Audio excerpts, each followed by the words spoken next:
Cool. Should I be doing anything or just chilling? Just playing some music, and then I'll come in. I don't have a slide to put you behind, so you're just going to be out there. I'm going to go live.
What's up, y'all? It's Tuesday night. See Biggie Doc again. What's up, M-Rock? What's good, y'all? It's C-Doc again. Oh, it is C-Doc again. It's sound problems again. That's what happens when you let the guy that owns the show press record. Oh, man. This is the blaxploitation you didn't know you needed. Pop Smash. And we'll hit that later. Absolutely. So what's up, dog? How you been? I'm good, man. I'm good. Got a new album out on SpitSLAM, and I'm here to shamelessly promote it. Well, good. Well, we love nothing but shameless promotion. Yes. Self-promotion, actually.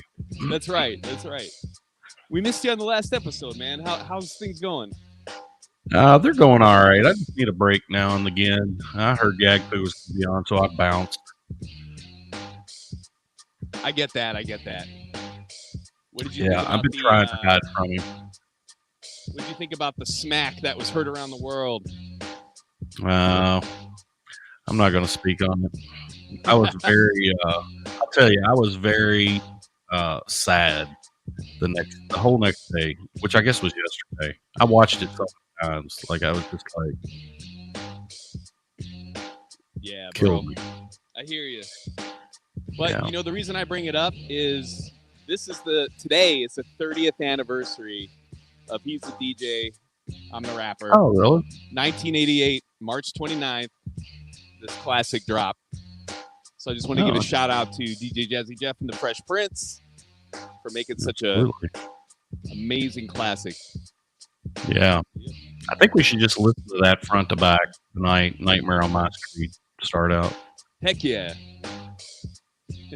Ask and you shall receive. Give me one moment. Yeah. Man, I played that damn album so many times. Not even funny.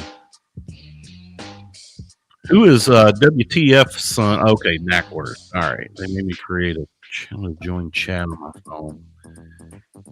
There we go. Makes me want to go sharpen my knife blades. That's right. I love there's the disclaimer on the front of this. Nightmare on My Street is not part of and has not been embodied in the soundtrack of any Nightmare on Elm Street motion picture. Are you serious? Yeah. Did they do that for Girls Aren't Nothing But Trouble for I Dream of Jeannie? No, surprisingly not.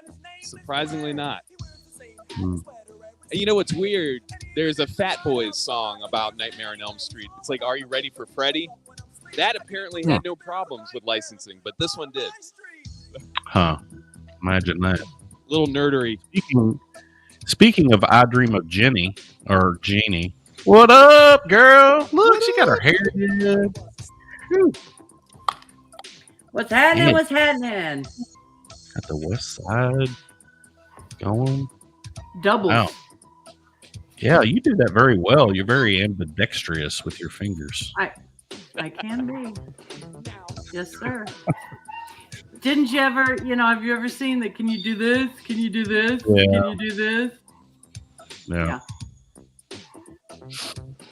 We got in the house tonight. Chase Tower, what up? What up? Mac Worst, aka WTF Son. Wisdom.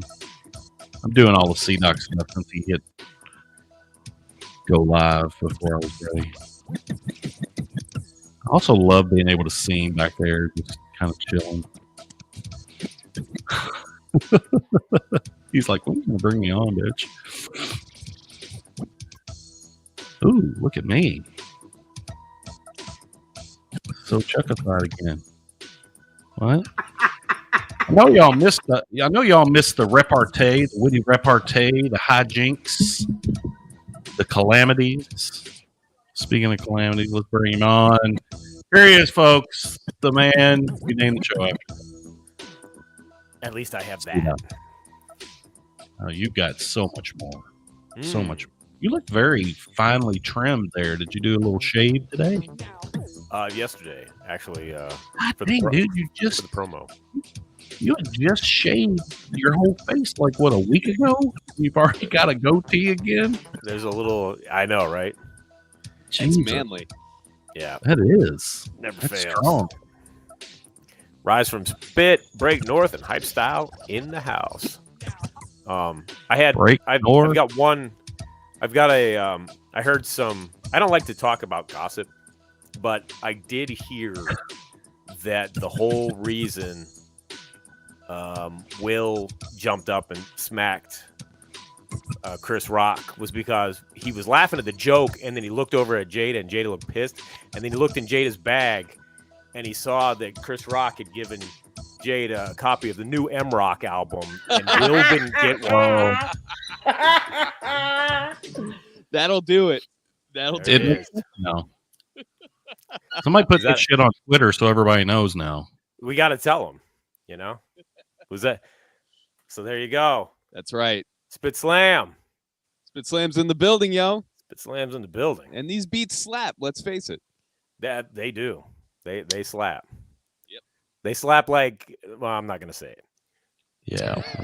Do that. because it's been said enough. Yeah. So that was just tragic. Tragic. It really was. Very I sad. just thought about it. Yeah. Well, yeah, we didn't even run the damn video. I forgot to run the video. Yeah. You did. Oh, yeah. That's all right. We had M-Rock start us off. It's only fitting M-Rock started us off because he's got a new album out. Heck yeah. It's only fitting we have audio problems. Exactly. It's only fitting I start the show while you're still giving directions on how we're going to start the show. Something like that. Yeah. I didn't miss the video. Enemy agent. No, enemy agent. You did not miss the video. There was no video. No, we're just although you already did that video. Opening title sequence. So this is the show tonight, everybody, that has had at least 3 guests. At some point, we're going to be on the show tonight. So, but we were able to clear Almighty Jawel. Yeah, gracious with his presence. Came through. That I still wanted to do a graphic that was just an outline with a giant question mark. You should that have. Old Microsoft profile photo. Like, oh yeah, we don't know who. Yeah. It was looking like that for a minute. Influence, get him in the house. What up, bro? Oh, influence, get him. Yeah. Salute. He comes in, gives a salute, and then he bounces. He's got more important shit to do than hang out with us. He's got a lot of influences to get him. Yeah. He's on that. He's on that style vibe, man. He's got all kinds of gear out there. He does. Yep. He does. Yeah. So what did y'all do last week? I heard that it was an interesting show. Merlin was on. Yeah. It was a good one. You missed a good one, man. Yeah. Yeah. We ended up having kind of like 3 guests on last week, which is probably why we had to go through 3 guests to get to this week's show. So Gotcha. yeah. Damage Yeah, I stopped heard by. that. Odad stopped Yeah, by. that's what I heard. Yeah. Damage was actually on camera this time. Yeah. Yep. He's like, what? I think he was offended that you weren't around, but that's all right. Yeah, he has words for you. I owe him some money. Actually, I paid up this morning. I got my limited edition T-shirt from the Yak Food. Yeah. Busted loop, son. Yeah, man. Got mine on the way as well. What color did you get? The black. Always bet on black. Yeah, I get all kinds of. There's a lot of consternation in the Phil Chuckified household about how many rap T-shirts I own that are black. So I went with blue. Oh, that's all right. Yeah, I like to switch up. yeah. I meant to wear my Whatever suits your short. Son of Berserk shirt tonight and forgot to go upstairs. I would have had to dig mine out. It's somewhere. Yeah. But it's also cold as hell here, so. Is it still snowing? No, it stopped snowing, although we are supposed to get ice sometime this Man, Ooh, vanilla ice. Yeah, probably not. Ew. Probably not. Sorry, you're not going to get that, man. And then it's going to be, then tomorrow afternoon it's going to be 56 or something because Western Pennsylvania. It's supposed to be 80 here tomorrow. I'm going up my kayak, taking the day off. Word up, good for you. Yeah. So they keep telling us to take our vacation time, so I was like, fuck it, I'm gonna do it. Yeah, by all means. Anyway, M-Rock. Yes, sir. I hear you have a new album out. Yes, sir. Talk to us for a minute. Tell us what was the where'd this come from? What was the inspiration? Because it's not, well, you might want to explain what it is exactly first. And but it's not what I expected from you when you approached me about putting it out. So where did this come from? Man, so as I always tell the story, I believe it was 1985 on a profile compilation, and people in the audience can correct me on this. There was an Asher D and Daddy Freddie song called Ragamuffin Hip Hop, and that was the first time that I heard dance hall and hip hop combined. And I just really thought it was like the coolest thing ever. And then more and more songs started coming out with like reggae elements. I was hearing Blastmaster KRS-One on Criminal Minded infusing some of that. Just Ice was infusing some of that. And then it started to kind of just blossom, especially in the early 90s. And you had cats like Mad Lion and Inni Kamosi and Shabba Ranks and Buju Banton and Jamalski. They're all putting out these like, dance hall flavored vibes over boom bap. And I thought it was like a pretty dope marriage made in heaven. So I kind of put it in the back of my head. I'm like, man, maybe one day I'll do a project. And then I heard the Fed Up remix, House of Pain and Guru. And there's a dance hall part at the end. And I'm like, that's it. I got to do this. So what this is, it's not my typical hip hop outing with a lot of scratching and all that good stuff, which of course I still love, near and dear to my heart. That's who I am. But it is Ragamuffin Hip Hop, 12 tracks of gritty boom bap beats with reggae-inspired influences and vocals over them, with kind of the underground element of not being able to disclose who did the vocals due to samples and publishing interests. Surely not. So we'll just leave it right there. Yes, that we happen to find out at the last minute. Yeah. So, yeah, exactly. Good thing we did, but that's okay. Yeah. Show me the album cover again, real quick. Let me see the album cover again. Oh yeah. So I've got one of those. Car fresheners. One of those Crown air fresheners in my car. Is that what that is? That would be dope, actually. And then like scratch and sniff cover. We got to do that, C-Doc. Oh, yeah. Special edition. I personally like the back with you in the box. I was going to ask, is that the air freshener he's got? M-Rock holding a Yeah, it's Tim giant Rock. boombox air freshener. That'd be awesome. Yeah, no, Smoke the front Jim. is a lion medallion to tie in from the Land of Lions. And Love funny it. story about that, it's super small. The cover makes it look big, but I took a photo. Oh, you have one? Yeah. Oh, I took a photo of Oh. this super close up, and it looks monstrous, but it's really tiny. That's what she said. Huh. All right, we should move on. yeah. Wow.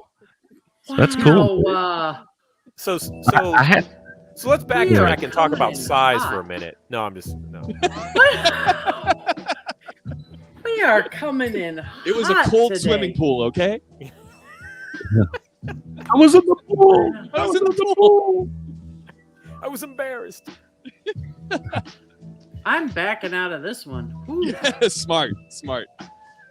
Hype style shouting out Shaba, Cuddy, Super Cat. So it's funny you mentioned Mad Lion because I was listening to Take It Easy yesterday, and I was doing my very poor Mad Lion impersonation, and Rocco was like, "Dad, stop doing that." He was just instantly had enough. All right, sorry, man. No Mad Lion for you. Yeah, no, man. I'm like, that's what, because I told him, I was like, Rock, you just got to take it easy because he's been under the weather.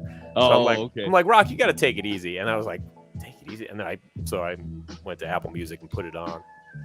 And I was walking around. I don't know the lyrics, which probably made it even worse. So, he's just like, Right. Dad, stop it. Oh man. Yeah.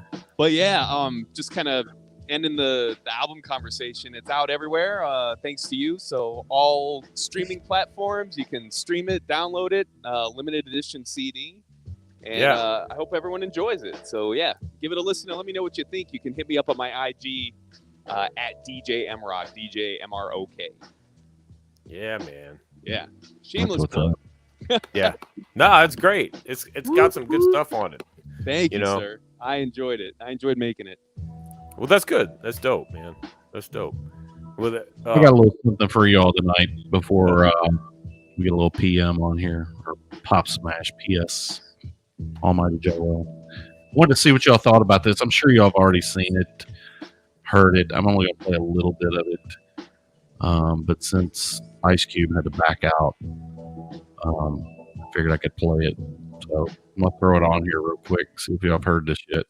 What? You understand what I'm saying? Yeah, full circle, nigga. Big boss dog. They never thought they'd see this. It's a dope era we living in, man. Yeah. FZ double O, don't forget the P pound. 100 million later, and I'm still on that G shit. And all around the world on my LBC shit. 213 click, wish they could see this. Recognize game when it's in your face. And when I pull up, all you hear is everlasting bass. Say what up to my young life, give that to the G's. Kiss some aunties and moms, that's happy to see. Snoopy D go double where you been. But live a baller's life. Rest in peace, Kobe and Gigi. LA ain't been the same since we lost to Hype Nipsey. Pour out a little liquor for pop. Creeping inside and crippin' and riding, sitting on candy paint. Dressing and finessing, looking like a blessing. Making all the hoes scream. The dog. All 15s with the zap on my lap. Riding through the ghetto, all you hear is the slaps. Woo! Damn, West Side is back. Did y'all hear that one? Have you heard that? I heard it the other day. Who's that credited to? Is it an Ice Cube Well, I song? No, I think it's part of this new West Coast collective that they're getting back together because they dropped another one a couple of days ago with Too Short and E40. Yeah, that's the Mount Westmore. Mount Westmore. Yep. Yeah. I wonder if that's tied to it. I don't know. It may or may not be. You know what's funny too is when I saw that video, I thought it was a real video until Cube's verse came on, and then I was like, and then they've just got clips of him, and I'm like, oh, that doesn't sync up at all. That's not somebody put this together. So, Yeah.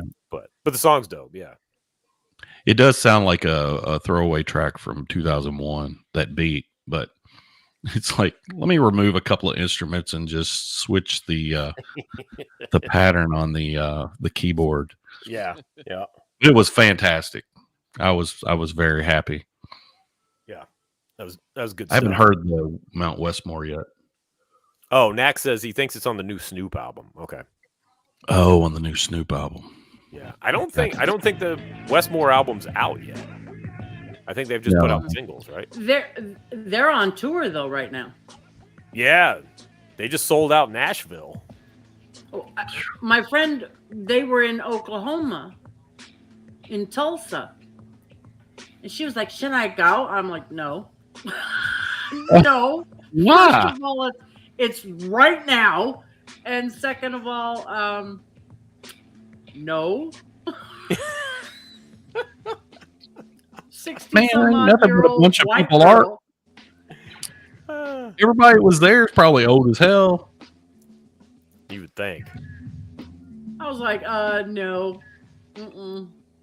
And Kids you going want to know if you should go? It's happening right now. It's already right happening. now, right this very minute. All the Gen Z, when they saw the Super Bowl halftime show, was like, "Who the fuck is this?" Right? Right. Like, who's that fat guy hanging upside down doing sit-ups? I don't want to sound negative or knock anybody, but it was really funny that after the Super Bowl halftime show, there were so many people that were like, "Oh, hip hop is back." Bro, It never went anywhere. Is it? yeah, Where did it go? Right. What are you talking about? Thank Where God. you been? Because of Snoop. Right. I'm pretty much like footing the bill for most of these rappers because I just listen to the same shit all the time. So, my half penny, I'm donating every day. Yep, there it is. I think it's not necessarily hip hop's back as much as West Coast hip hop. Yeah, but like Snoop been putting out an album like every damn year, man. Yeah. Well, that's a problem. Yeah, well, I'm not saying it's the right move per se, but, Right. but no, I get what you're saying, Jen. I get what you're saying. Yeah. And I know that he purchased Death Row for a pack of cigarettes from Suge. Yeah, Right. but and some ho-hos. they're not going to have half the catalog. So I mean, I know there's a new Dog Pound album that's supposedly going to come out. Oh, is there? That's what I heard. I think he wants to turn it all NFT. I had heard that because they took everything off the streaming services. Yeah. Yeah.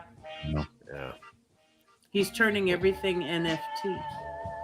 Which, from what I understand. Okay. I can't talk about NFTs. I talk about that shit at work too much. Do you? Yeah. First of all, I don't fucking understand NFTs. Like, I don't know. But I'm old, so get off my lawn and fuck you. So NFTs. Please, for the love of God, don't NFT rap. You should do it Snoop gets NFTs big time. Yeah. The new Snoop album's on Death Row, Knack? Oh, okay. That's what the okay. Boater. Got to work on his acronyms there. Boater. Boater. It's my new album, Boater. Okay. When you say it like that. Well,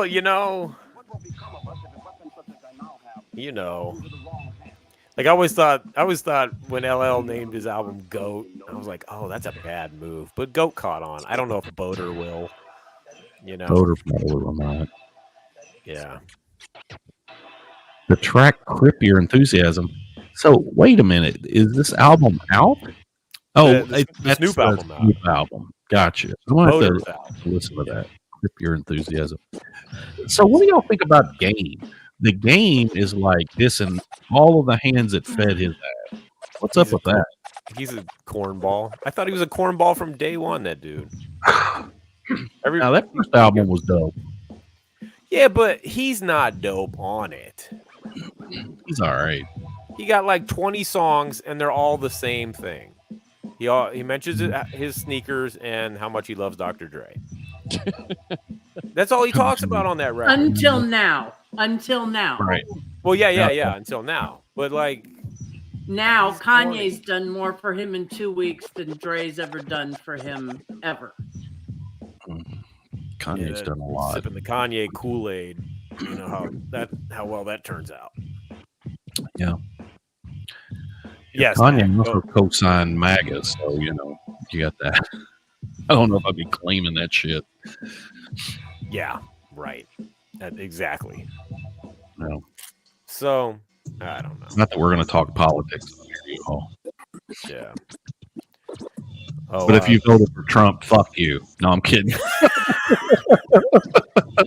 Hell yeah. Wow. You Love don't it. know about all what, Knackwurst? it had to be said. The Yeah. game said Kanye's done more for him in 2 weeks than Dre ever did. That's Yeah, he did what say he that. said. Yeah. He was making the rounds on shows saying that shit. Yep. Maybe Game get thinks him that in, maybe Game thinks that slavery is a choice too. That's why they saw eye to eye.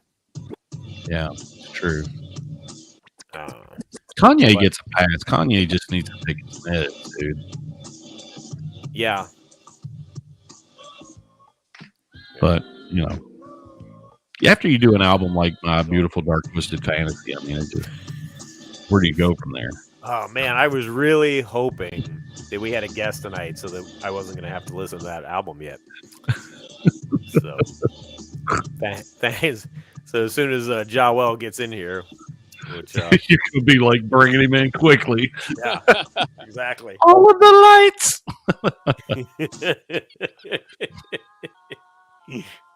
Oh man, Because Dude, after the second guest canceled, I was like, oh man, damn it. So I'm gonna have to listen to it. yeah. Yeah, What were but gonna you say? couldn't even wait. You couldn't even wait for a few seconds. Why? I was going to What are you talking come up with. I told you when you said, well, we don't have. I said, give me a second. Well, yeah, I did. Yeah, you But did. I gave her. Right. I gave her a second. I gave you like 2 seconds or 3. Yeah. Yeah, Right. you did. You gotta move your Rolodex into a digital format. Like nobody uses that shit anymore. You're like over there like 9 to 5, like Lily Tomlin or some shit. Oh, okay. It's a great movie, by the way. Haven't seen. Oh my god, I haven't seen this since I was a kid. Wow. Oh, there you go. All of the lights. What is going on?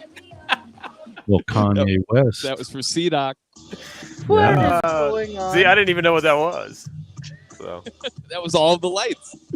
okay, that's a Kanye song from that album. Yep. Okay, gotcha. All I know is the guy that's getting ready to come on here has one of my favorite hooks of all time with those chicks singing. Oh wow. Oh, you Oh, yeah. young little- Oh, dude, that shit right there is my jam. From the title track. Oh, you young motherfuckers better run. He must have just got up from his nap. He's gonna bring that rap. Yep. Boy, That's we it. are coming in think- hot tonight. Yeah. He said he Hot was. like He texted me a little town. while ago. Said he was in makeup. So just waiting to, Sweet. He's probably on the Jelk show before he came over to ours. right. Exactly. Jelk's got a fucking he's like Dick Cavett over there. He's got a whole goddamn set. And I know, friggin- right? That's what I'm putting us to shame, bro. Who said that Influence Get 'em had left already? I did. Here we are, All right. live and in person on his wall. Hey, Kevin Taylor's here. Fair Really? Grow, Australia. What up from Australia? Bro. That's what's up. All right, well, all right, ladies and gentlemen, our next guest has been in the rap game for a long time, and I first came to know him through the album that I got in the background. Yeah. Oh yeah. Yeah. There's the Emrock got the 12-inch. It's one of my favorites. A member of. I mean, what could be better, bitch? That's it. That's what I'm saying. A member of No Self-Control. He's on the back there. Yeah. Oh, a young man in that photo. That's right. I mean, I think he's still young. He also released an album on SpitSLAM. Pop's got a brand old smash. The original motion picture soundtrack. That's right. Ladies and gentlemen, Almighty Jawel, aka Pop Smash. What? In the house. What up? What up, Ja? What's the deal, baby? Oh yeah. What's up, How Pops? you doing, brother? What's going on, man? How you feel, man? Everything good? Everything's good. Hanging in. I'm trying to. My family's sick, so I'm trying to not get sick. Really? Yeah. The little ones again? Yeah. Rocco is, and then he gave it to Mara. Well, you got to be careful, man. Yep. Got to. You know, Little germ factories, dude. Yeah, How are you man. doing? I'm chilling, man. You know, listen. The thing is, it's like, all right. You know, I'm like constantly on tour, right? I've been like on the road since like 1973, right? So I came home. I had to get a nap, you know. So I woke up. I didn't forget about anything, you know. And since I've gotten a little bit older, you know, sometimes, you know, we put a little stuff around the eyes or whatever, right? So I'm like, I got to go see Doc, you know, see Doc. So, you know, I did that and now I'm here. I'm ready to fly. What's up? What y'all need me to do, man? I got to sign something? I'm signing checks. Yeah, hell yeah. Let's Always. check. Signing checks. Well, listen. Here's what we do. You let me know what account I'm signing these checks from. Let me sign the first couple of checks to me, and then I'll do whatever you need me to do. Sign it, Uncle Chuck. Nah, but for real, how y'all doing, man? It's good to see you guys. Good to see you too, Ja, man. Thanks for being on the show, coming on, and yeah, we're gonna just want to hear your hip hop stories, bro. You know how you started. Oh man, I mean, because you've been in it for a minute since the beginning. For a minute, yeah. You know, to be as honest as I can, it would have to be like when we heard that song, like King Tim III. You know, that didn't move any heads. You know, it was a fly song, and we took it as that. You know, Fatback Band. And I was, you know, hanging out in South Jamaica, Queens at that particular time, you know, with my cousins in, you know, South Jamaica. And that's like a cultural entity all its own, you know. You really got to see it to believe it. It's like South Bronx, Brooklyn, Harlem, all of those just put into one place, man. And so my one of my cousins was dating a guy named Junior. So Junior will come by every day and yo, Ja, come on, you know. So sit in the car, you know, smoke some weed, and he had these tapes, and I'm listening to these tapes, and I'm like, yo, what is this, man?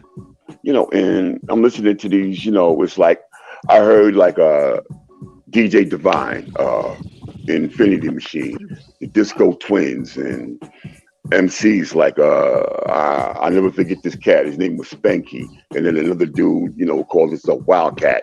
Now, the most important thing is these cats, they had no concept of like rhyming, being in the pocket, and things like that. You know, they just did whatever they felt like doing, saying whatever they felt like saying, and I was like, wow, you know.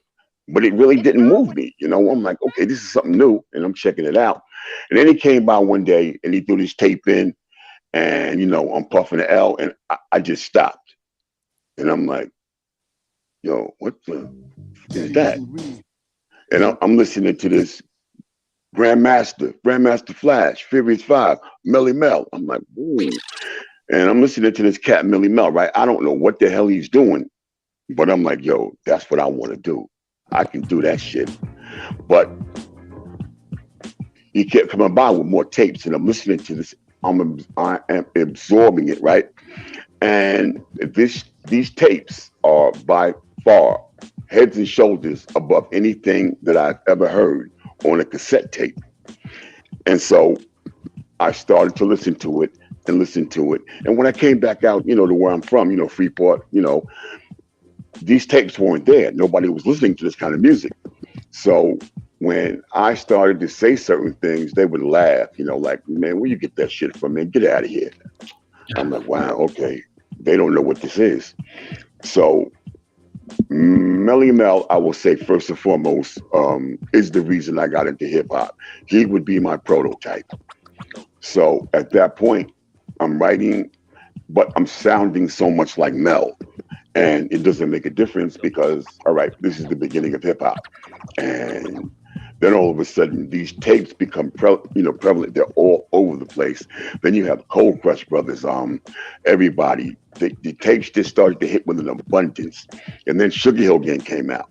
So after listening to these tapes for so long, Park Jams and The Armory and Battles and Kumo D, and you're starting to hear different styles and MCs, groups or whatever from different places. It's like you can tell that this group is from here, this group is from here, and they're down with this group because they all sound similar and they're all saying like this, this like the same things, right? So listening to Sugar Hill Gang and Rapper's Delight, right? That shit was garbage. All right, but it was trash. If I had a record right now, I'd kick that shit out the window. But what happens is that was the only thing that was, that was hitting. Yeah. And so now certain people accepted it. A lot of people didn't, but it's in homes, it's on the charts. If it wasn't for Sylvia and Sugar Hill Gang, I don't know where hip hop would be right now. Yep. So right after that, Flash drops. No, first they had a song called "We Rap More Mellow," yes, and that was super rapping, but the arrangement was different and it was different music. It didn't really grab you. But when super rapping, what wasn't it under the younger generation? They put exactly. Yeah. We Rap More Mellow by the younger generation. Right. And I was talking to Raheem about that, right? And Roz said that we came outside one day and the song was on the radio, right? Songs all over the Bronx.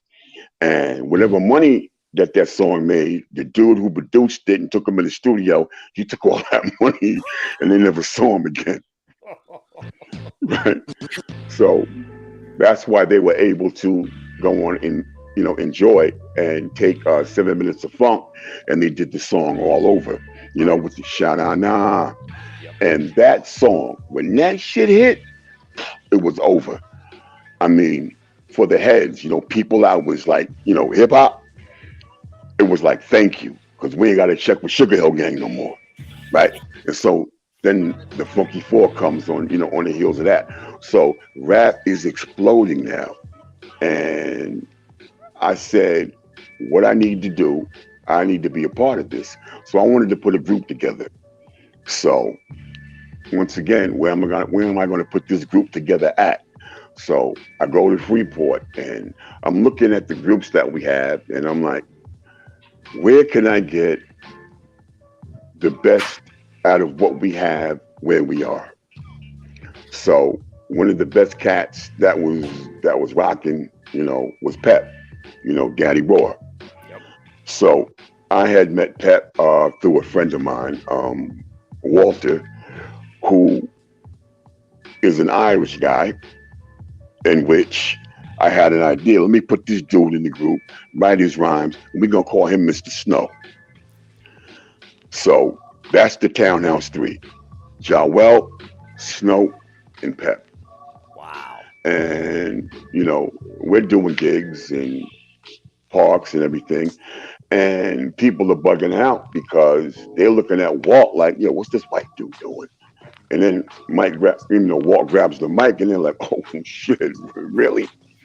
You know, so for all those people, like talking about like the first Caucasian MC. No, he was the first Caucasian MC, and this was 1980, right? Wow. Yeah.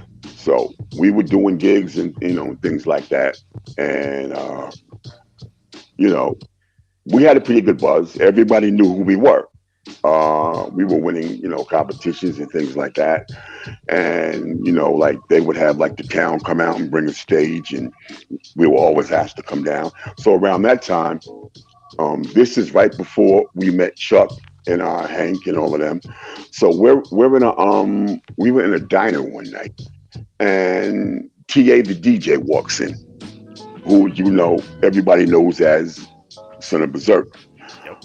So TA walks in and he's like, "Yo, you guys is fly. Yo, y'all got it, but yo, you don't need a DJ, man." I'm like, "Yeah, man." So yo, I should be your DJ.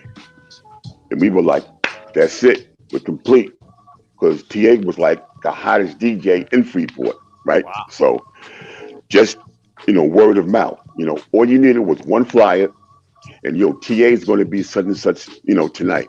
And if you didn't get there early, there were more people outside than inside because no other people could get in.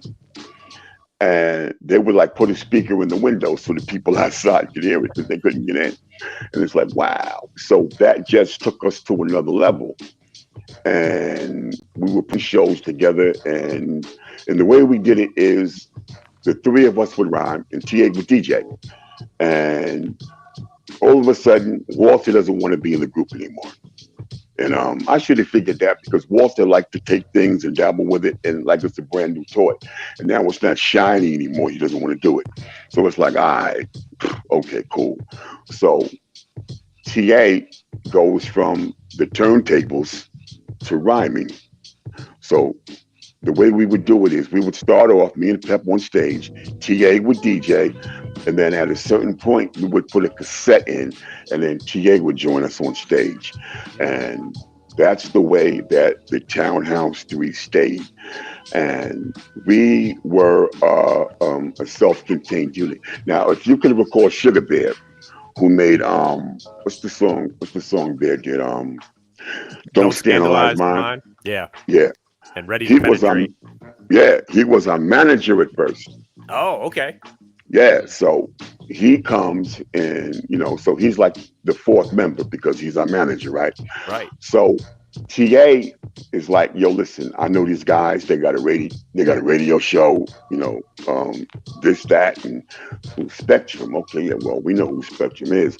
I've been to plenty of Spectrum parties, and those guys were just like, if we were head and shoulders above the rest, then Spectrum was a fucking skyscraper. And we went down to the studio, 510 Franklin, and that's when I met Chuck. He was calling himself Chucky D at the time. Butch Cassidy, Hank, KG, and, played a tape for him, and they were like, okay, all right. So what happened from there is we didn't realize it, but we became like the house MCs for Spectrum. Because Terminator X, who was DJ Mellow D at the time, right, and KG were the two DJs. Right. So Spectrum could now book themselves in two different places in one night because we would go with Terminator to one gig and Chuck would go with KG to another gig. Wow. Yeah, and then sometimes we split it up. We go with KG and Chuck would go with Mello, and we did this for a while. And then we started to go into the studio, and we started to make songs and put them on cassette. And Bill Stepney, who ended up being he was the president at Def Jam for a while, I guess, and he was Mr. Bill on the Monday night show at Adelphi. Yep. So the first thing that we ever put on the air for people to consume was Kick It Fresh, Okay, is that the song? Kick It Live. It's been so long ago, but we took that song and that gave us more buzz because now people, they're hearing us. It's like, we're going out, 5 boroughs. And so I would say that for a very long time, we were the flyest cats out without a record deal. So Rico Drayton, who the world knows as Flavor Flav. Now, we grew up with Rico, right? And so played football with him. The first band I was ever in was with Flav. Flav played the bass. And so we had to go to the studio one day, and TA shows up, and he's got Flav with him. He's like, yeah, we take Flavor up to the studio. Okay, cool. So we took Flavor up to the studio. Well, we were all together, but TA took him up to the studio. And he introduced him to Chuck, and that was it. I think, that was a historical moment in the sense of, what happened after that. And Flav was the type of person where, all you had to do was take him someplace one time, and you didn't have to invite him back because he was coming. Yeah, he was there. We'd come up to the studio, to record, and Flav would be there. So it's like, yeah, okay, cool, And so Flav ends up with his own radio show. Yeah. And we're constantly putting out things, And I'm learning how to write, in a sense, to like structure a song and add a chorus and a hook, a bridge, and things like that, in which I didn't like those things, but I had to do it because those were the rules. And I was like, nah, why can't we just do something? Well, shit, if I want to rhyme 13 bars, well, hell, 13 damn bars. Throw something else on top of it because that's what I feel. If I have to add another bar or 3 bars to it, to me, it takes something away because that's not originally what I had. And we didn't believe in rules, so it's like, whatever. If it feels good, let's do it. So I'm getting ahead of myself, but as music evolved, that allowed us to do it. And I thank Tretch to this day for OPT. No bridge, no break. And I'm like, yeah, I've been waiting for this, and that changed a lot of things. But now what we started to do was to, we're doing these gigs, and I'll be honest, man, I fell into the thing of, sex, drugs, and rock and roll. I'm like, hey, yo, well, oh man, I think that I probably was the David Ruffin of the group, and that's putting it lightly because I wasn't showing up, for rehearsals. I show up for the gigs and all of that, but rehearsal, I'm smoking this joint on. I get there later, whatever. And I remember I got there one day and I walked in, and TA told me, he said, "Yo, Ja, it's a good thing you came because if you didn't come, we was putting you out of the group." So my response was, "The hell you gonna put me out of something I started? You better think again, B." You know what I'm saying? I let you into this shit. If anybody's leaving, it's you. I don't give a damn what I do. And so as time progressed, it's like, listen, we have an opportunity to make records. So what do you guys think? It's like, okay, all right. But first, we need to change the name. Like, okay. So Hank came up with a whole bunch of names like Georgetown Gangsters. Now, number one, we ain't no gangsters. Number two, we not from Georgetown. Get out of it. We'll be out here ducking bottles and gunshots with that damn name. Stop it. So then he comes up with Son of Berserk and the Hell Raiders. Like, nah, But Son of Berserk worked because there was a verse that TA kicked, and the end of it was, it's like, they should call me the Son of Berserk. And we were like, yo, B, that should be your name. Yo, that's it. Yo, keep that. So, Hank was like, I guess he had the same idea because, okay, Son of Berserk works, but no, we need something else. So, all right, Son of Berserk featuring No Self Control in the band. Now, you would think that, we're all set to go, right? We're getting ready to make records. Everybody should be happy, right? You would think that, right? You would think. Wrong. Daddy Raw, nah, I can't do it. Why? Oh, you gonna put TA out in the front and I'm gonna be a Supreme? I'm like, look, man, fuck the optics. The idea is to get a seat on the bus. We'll figure the rest out later. And he just wouldn't hear it. So Public Enemy comes, they make their record, they do this, they do that, and we're still having this internal struggle, right? So during that time, Hank calls me, tells me to come to the studio. So I'm like, yeah, okay, cool. So I go up to the studio. Now there's nobody there but me and Hank. So I'm like, okay, here we go. I already know what this is. So we start talking. Make a long story short, they want you out of the group. I'm like, wow, really? I'm like, all right, fuck it. I put this together. I could put something else together. I'm never one to say that, that they can't make it without me, but I'm the first one to say that they ain't shit without me.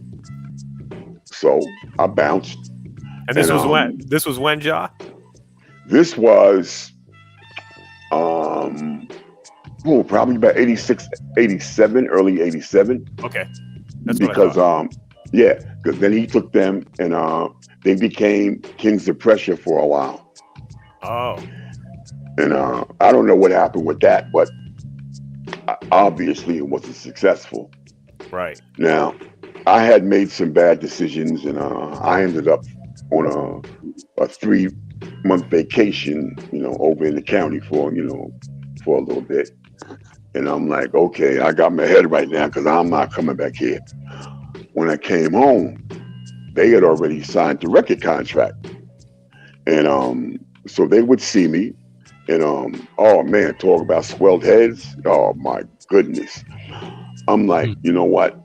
To be some guys who weren't doing anything until I said, "Lo, let's go do this. Let's do that."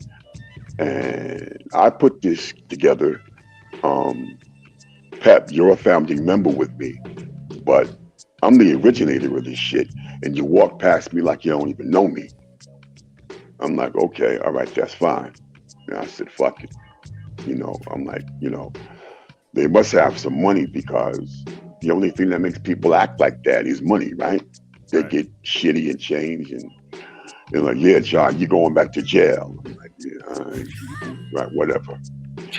And they signed. They had signed to Soul Records.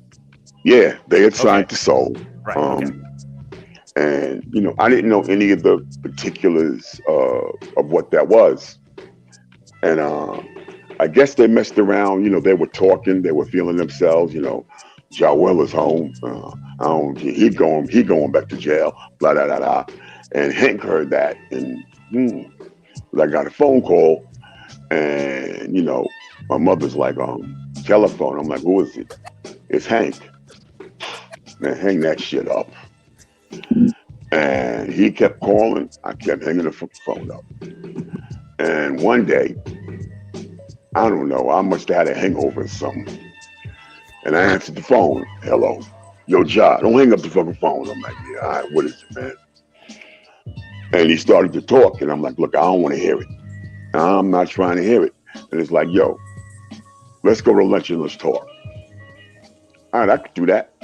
So he comes and gets me, and we go out, right? And we eating lunch. And it's like, it was funny because he says, you need to get back into this group. I'm like, how am I going to get back into something that I was put out of? And remember, I left peacefully. Right. Because I was brought up to believe Never stay where you're not wanted. I wasn't wanted. I left. You know, I'm writing material, and I'm getting ready to go into the studio. Then I'm going to start attacking record labels, man. I'll see you cats later. And we went through this whole thing, and I'm like, nah, man, I'm not joining. Fuck TA and Pep. I don't need them. And so Hank told me, he said, listen, if you don't get back into the group, I'm dropping them. I'm like, yeah? Why is that? He says, listen, I signed them. They've been trying to write a fucking album for 6 months. And they haven't even written one song yet. I'm like, wow. I wonder why that is. So what he basically was saying, he says, look, Ja, look, I listened to them. I let them put you out of the group. I didn't know. I didn't know that they could not function without you. I'm like, yeah, well, I don't know what to tell you, man. And he's like, yo, those are your boys. Do you love them? I'm like, yeah, I love them still, no matter what. How this went down, what they did, yo, I'm always going to love them cats. So it's like, if you love them, you get back into this group. Because if you don't get back into the group, well, I'm dropping their asses. I'm like, wow, okay, all right. So the next time there was a meeting, I showed up, and they looked around. What Jawel's doing here? And Hank said, Jawel's back in the group. And that was it. And you know what the first thing I realized at that point was? I'm like, you guys got a record deal and no fucking power. For Hank to do what he just did, you work for Hank. Yep. And I'm like, okay. So we had like an uneasy truce, I guess is the best way to put it.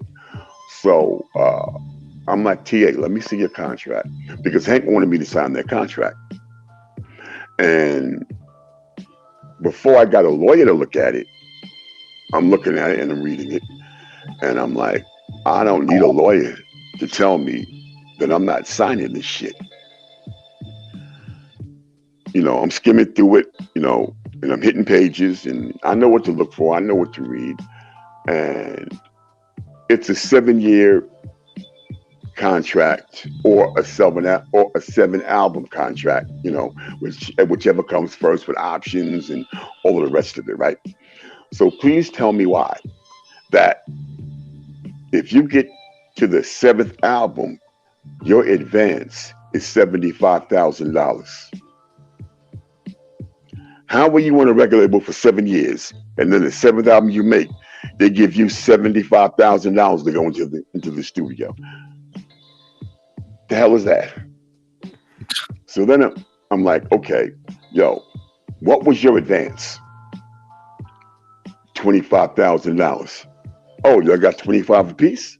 Nah, we got 25 to split. Damn. So then I started laughing, right? And they were like, yo, what's so funny? I'm like, listen, I'm gonna tell you what Hank did. Hank probably got about 150,000 to do your album, and that's what he gave you. Now he's gonna do that album for the lowest amount of money that he can, and still make the flyest fucking product that he can, and he's gonna keep the rest of the money. So he'll probably do the album for like 50, 60 grand. You two got 25 grand, and he'll probably keep about 75 grand. Yeah. And I'm like, what kind of a lawyer do you have? Those two were so lazy that the lawyer that they had is a lawyer that Soul got them. I don't want to mention, I'm not going to, say the names of the people who got them that lawyer, but the lawyer came from the record label. Wow. So what did you expect? I'm like, yo, and you signed this shit? And it's like, yo, man, dig, and it was a female lawyer, right? Dig how she played him. They went to go meet her they knock on the door, right? So there's the predetermined time to meet. So they knock on the door. She opens the door, just got out of the shower. Right? Oh, boy. Dripping wet, robe falling apart, and come in, guys, and can I get you a beer? Get them beers. Look, I'm gonna go get dressed. I'll be back. Meanwhile, body parts falling out, and they sitting there like they're gone now. They're drinking beer. She came back, gave them contracts, and they signed their fucking lives away. Oh man. And I said, that's what you let them do to you? Yo, John, we didn't know. Man, you're supposed to know better than that. You're supposed to be there at 6 o'clock. You probably got there at 6:30, and she's half naked answering the door. You should have left then. Yep. And I'm like, okay, let's look at this. And so, the contract, it was just ridiculous, man. And the only thing that we were able to get, because I was like, listen, I don't care what you do with them, but anything that I write is not a part of that fucking contract, and I want my publishing. And then those two, yeah. So that was a quick renegotiate on their part, and what was added for me. And we ended up splitting the publishing. And I told him, I'm like, yo, look, we lucked up on this because on your first album, your record label's going to take 100% of your publishing. Yeah. All right. We're getting half. All right. Yep. So even though this is a shit contract, we're ahead of the game, right here. And I go to the studio one day, and Bill tells me, look, John, you got to get a lawyer. I'm like, okay, cool. And you got to get a lawyer because, we got TA and Pepper lawyer, and that's a conflict of interest. And they were real nervous about that. And I'm like, listen, man, don't even worry about that, because them two, this is what I said at the time, because I'm still a little salty, I'm like, look, them two bird brains ain't even thinking like that. That's the last thing you got to worry about. But my issue was, we're going, like, we went to Holland, right? And I'm counting this up. I'm adding this up, right? I'm supposed to come back, right? Like $7,000, because I need to know. I'm not going any place if I don't know what I'm making. If I don't know, I need to know transportation. I need to know all of this.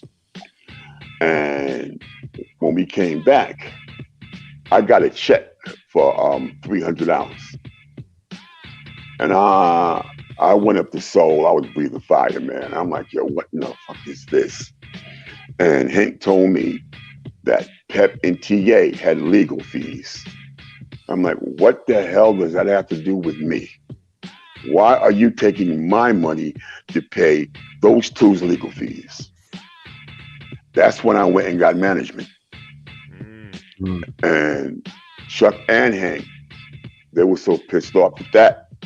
And, they caught me like 3 o'clock one morning. And my mother, because it was Chuck D and, she would wake me up at 24 hours a day, whenever they called. Get up, Chuck's on the phone. I'm like, what the, I'm like this is my boss. I'm like, oh, here we go with this shit.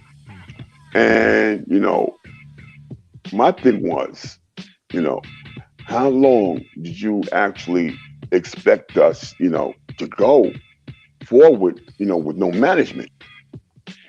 Now, I understand what Chuck's position was, because he didn't know what Hank was doing.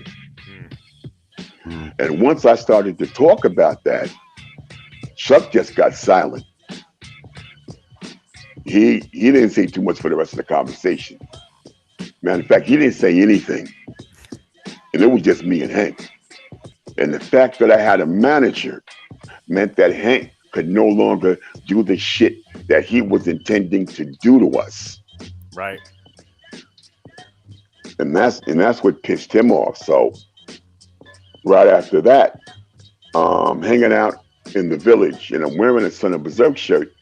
And this guy walks up to me, and he says, "Where'd you get that shirt from? Do you know those guys?" I said, "Yeah, that's my group." And he says, "Really?" I'm like, "Yeah." He says, "Look," he gave me a card, and he says, "Have your manager call me." I think this was this was on a Saturday night. I gave Sheila that card. I don't know how long it took. Within 2 weeks, we were on our first European tour in the Netherlands. Wow. And yeah, that famous artist. With them, we Austria, Germany, France, UK. I think I've probably been more places at this point, than I can remember. So I've taken to writing things down, and it's like, wow, we're getting a little bit older. But the fact that we make records and that we write and memorize things,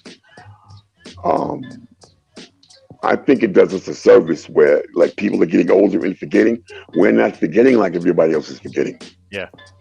And I'm sitting in a room with people, and it's like, how come I can remember this shit and y'all don't? And it's like, oh, wow, okay, right. We've been doing this for so long, right? So at this particular point, everything is everything. We're going forward. And Hank and Bill would, like, send me a check or tell me to come up to Seoul, and, like, it wasn't a secret, but I knew better than to, run around screaming at the top of my lungs that I have money. And if, TA and Pep found out, it's like, Joe, it's like kid shit, Joel got money, man. How come we don't have any money? It's like, Joel wasn't here when you got what you got. All right. He didn't get what you got, man. They didn't give a damn about that, because the money that they did get was gone. Yeah. It's gone. So there was animosity,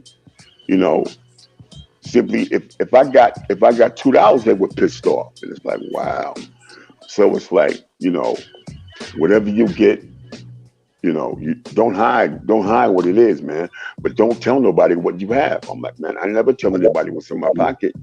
That's not what this is. So, like, if they gave me like 1,000 and gave them like $100 a piece, that was cool, because they thought that all I got was $100. So we went on like that. And to say that we were young, that's the truth.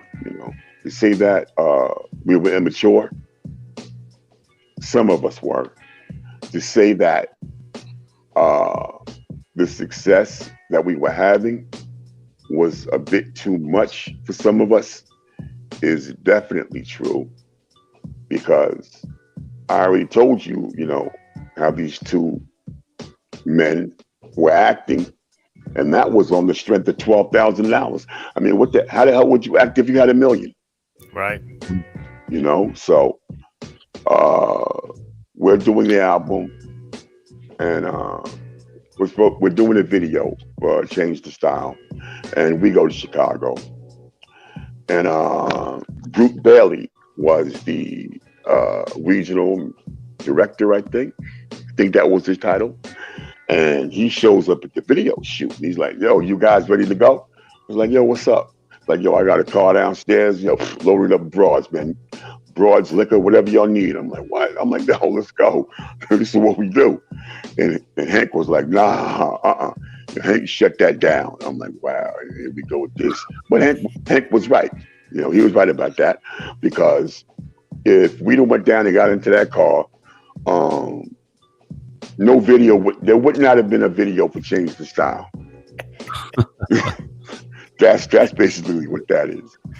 So they're like, we got this attorney up here in a bathrobe. Y'all can hang out with her. Yeah, I'm like, wow. Whew. So, I remember I was talking, right? I was saying something, and it was this girl, right? And so I said something to her, and she just stopped. Now I didn't think what I don't even remember what I said, but I don't think what I said was, offensive or vulgar or anything like that. But Hank just started laughing, and I looked at Hank, and so he directed his comment to the young lady. He said, "See, the speed limit is 40 miles an hour, and you doing 30, and you can't even do 40 miles an hour." And then he pointed at me and said, "It's 100 miles an hour over there." And I was like, "Yeah, okay. Well, what does that mean?"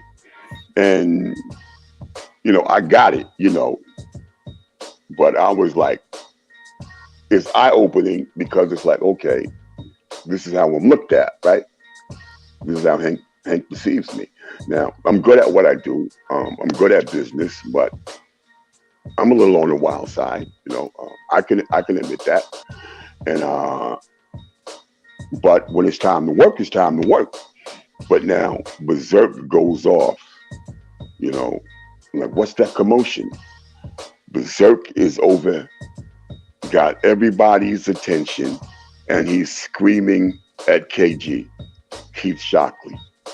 He's screaming, "You're this, you're that, ba ba ba." Called him a drug fiend, called him a crackhead, called him, yo, TA, stop, man. And he would not stop. He went on a 10, 15-minute tirade. And then when he was finished, after he got it all out, then we continued. But can you imagine what the atmosphere was like at that particular point? So we went about business. We finished the album. We finished the video. And then we went back to the hotel. And so I'm not one, for hanging out, running around chicks and all that, that wasn't my thing. I went down, to the bar, let me get my thoughts together, have a few drinks, and because they had went out. I don't know where they went, but I'm in the bar of the hotel. And so Hank comes in to the bar. Now, I've never seen Hank take a drink in my life. Now, I can remember back to when we were in the studio, right? Now, this is important, right? It's like we wanted this so bad that we would spend all day in the studio, and then we would come out, and it could be 3 feet of snow. It could be raining. It could be ice cold. We had enough bus fare to get there, but we didn't have any money to get home. And if we did, it was a choice between going across the street to the store, getting a bag of potato chips, or getting the bus. So it's a group of us. We go to the store, get a big warm soda, bags of potato chips, walking home, passing it around, crumbs all in the bottle. And, takes us an hour and a half to walk home. And the closer we get, people are just peeling off. Yo, I'm see y'all later. Boom. See y'all later. But TA and Pep had the longest walk because they lived further down in South Freeport. And, and because we lived in Freeport, we were the last three. And then I'd get off and go home. And I'm like, thinking back to that, it's like, we were so hungry, right? And we were together. And this is what it was. We were all together. Now, we're on our way to something. There really isn't even any money to speak of. And we're self-destructing before our own eyes. And I'm like, yo, man, oh my goodness. And so Hank comes in and he, what did he order? Tom Collins. I'm like, Hank, I didn't know you drank. And so we sat there, we talked, he drank, I'm drinking my Heineken. And I think that Hank had those drinks because he was stressed out. He was embarrassed, because of what had happened that day. Here you are, you're the head of a record label, and you got your artist sitting here uncontrollable, calling your brother all kinds of dope fiends and junkies and all kinds of shit. And Hank looked at me and he said, "Yo, Ja, I'm sorry, man." I'm like, "Yo, Hank, what's up?" He said, this group is not making another album. I'm destroying Berserk. I'm like, hey, man, if you destroy Berserk, then you destroy all of us. No, fuck that job. Listen, I'd rather sign you as a solo artist and just move on, but I'm not fucking with Berserk. I said, okay.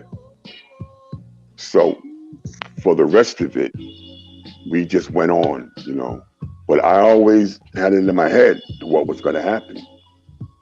And we would be on the tour bus, right? We end up on the Public Enemy tour, and every night Berserk is firing me, right? We sitting there, and Berserk is, I don't know what you're going to do next tour, Ja. I don't know what you're going to do, but you ain't rolling with me. I'm like, oh, okay, T. And I'm saying to myself, yeah, if you only knew. And you know, we went on like that. And so, check this out, though. You know, after everything died out, right? The buzz for the album is over. It's time to make another album. Yo, Ja, man, look, you know, we're going to do this without you. But I went in with them initially to do the second album, but I wasn't feeling it because in my mind, it's like, we're doing this for nothing. Yeah. I'm like, you know, I'm in here rehearsing. This shit is practice, man. You know, I'm ready to do my own thing, man. You know, so it's like, yo, Ja, this ain't gonna work, man. I'm like, all right, cool, whatever. You know, with pleasure this time, whatever. So they do an album, and what did kind of hurt me was the fact that our manager at that time, you know, once again, I put that shit together. And them two cats, man, I just told you what kind of a recording contract they signed. I mean, they didn't know shit about trying to find, you know, a manager, you know, and the whole thing is I'm trying to explain to them. It's like, listen, it's all about relationships, you know. It's about who you know, what you don't know. You ask somebody and you get somebody recommended to you. All right, you're gonna find out who's good and who's bad, you know. But like I said, you know, it kind of messed me up a little bit that, you know, Sheila, you know, our manager, you know, she will, you know, okay, John's not with it. Okay, all right, well, let's do the album. I'm like, yeah, okay, see how this shit goes. That album gets rejected by MCA. I'm like, okay, all right. So now I'm sitting up and I'm taking notice. They do another album. That album gets rejected by MCA. Cause you were talking to me about the second album because, you know, talk to TA about putting it out because it's unreleased. Yep. TA's fine with that, you know. But I explained it to him. I'm like, yo, listen, there's no money attached to this, T. All right, because that's always the first question. Yeah. How much money? Look, B, there's no money. All right. You get the benefit of something that was unreleased being released. Okay. Yep. If it generates one show, you're ahead of the game. Yep. So I'm like, okay, what's going to happen? So now I go to Cleveland. You know, I'm Ja Well. I'm doing what I do. I'm in Cleveland, and I get this phone call, and it's Sheila. You know, because one thing that I would always do, you know, no matter where I went, whatever it was, I'm like, yo, look, listen, I gave my people your phone number. They got your address. If something happens, the police gonna be knocking on your fucking door. I'm not playing no games. You know, because no matter what it is, you know, you don't know these people. You know, you running around like, yo, I'm David Ruffin. What's up, baby? You know, so I get this phone call. It's like, yo, Ja, you need to be in New York tomorrow morning. I'm like, for what? Because Hank wants to have a meeting. I'm like, well, yeah, what does that have to do with me? I'm not even on these two albums that got rejected. I mean, yeah, well, that's kind of the point, Ja. You know, you probably need to be there more than anybody else. I'm like, yeah, okay. So I fly back to New York, and I go directly to the record label. I go right to Soul, and you know, everybody's pissed off, you know, because the album got rejected. You know, so what does that mean? That means that if you were counting on that advance, that was only a couple of dollars anyway, they're not even getting that, right? So I'm sitting there, and I didn't really say a word. You know, Sheila was like, you know, okay, what are we doing here? Why was the album rejected and then the other album rejected? And what do you want from Jawel? The albums. Now, I remember what Hank told me. And when I relayed that to the group, I don't think TA believed it. You know, now that's bullshit. That ain't gonna happen. And Hank said, I want Jawel to buy in completely. We're going to renegotiate the contract, and I want Jawel to sign it. And I'm like, well, I would have to see what the language of the contract is, because if you think I'm going to sit here and sign some shit right now, you're mistaken. I don't care. I don't care what you rearranged. The shit is 2 inches thick. I'm not signing that. And so Hank said, as far as the group is concerned, I'd rather sign Jawel as a solo artist than to go into the studio and attempt to do another album with this group without Jawel in it. It's either Jawel in the group or I sign Jawel as a solo artist. And they lost their mind. They lost their minds when he said, I was like, I just started laughing. And then it was like, nah, fuck all that. Nah. So I said, okay. And we left because now they're calling Hank's bluff. And I'm like, yo, T, this is not the time to call Hank's bluff, man. I told you what he said. It doesn't, now, he's divided us and conquered us with what he just said. All right. Now, if he was going to sign me to a solo deal, he'd have called me. I'd have been working on his fucking album. It'd have been half done by now. He said that shit to get your smoke up, and you went for it. But calling his bluff is a bad idea. This group is not making another album, man. You walked out of there, and that's how you left it. And as a result, Son of Berserk never made another album. And the problem was, that was a 7-year contract that they signed. So Hank, as pissed off as he was, he, you know, because I talked to him about it. He said, John, I told you. I said, yeah, I know, man, but, you know, they're going to sit for the next 7 years. Because if I'm not mistaken, Rick Rubin inquired about Son of Berserk and wanted to buy the contract. And Hank said no. You know, because Rick Rubin always loved Son of Berserk. He loved the group. And he was like, what could I do with this group? Right. You know, if the Bomb Squad did this, imagine Rick Rubin. Yeah. You know, and I fell in love with the idea, if it could have been possible, because when you look at Public Enemy and you look at LL, you know, I don't recall anything that Rick Rubin ever put his hands on that failed. You know? Yep. And if you're going to do anything musically, Rick Rubin is the guy. You fuck around with Russell Simmons and oh my God, that dude don't know a hit record from, oh man. But I digress. But, you know, for the next 7 years, man, you know, that's what happened, you know. And it was like, whoa, like, yo, your career is basically dead, you know, because of that shit that you did that day in Chicago. Yeah. You know, and it's like, was it worth it? You know, at that particular time, you didn't believe the hype. But now, here we are in real time, sitting in the middle.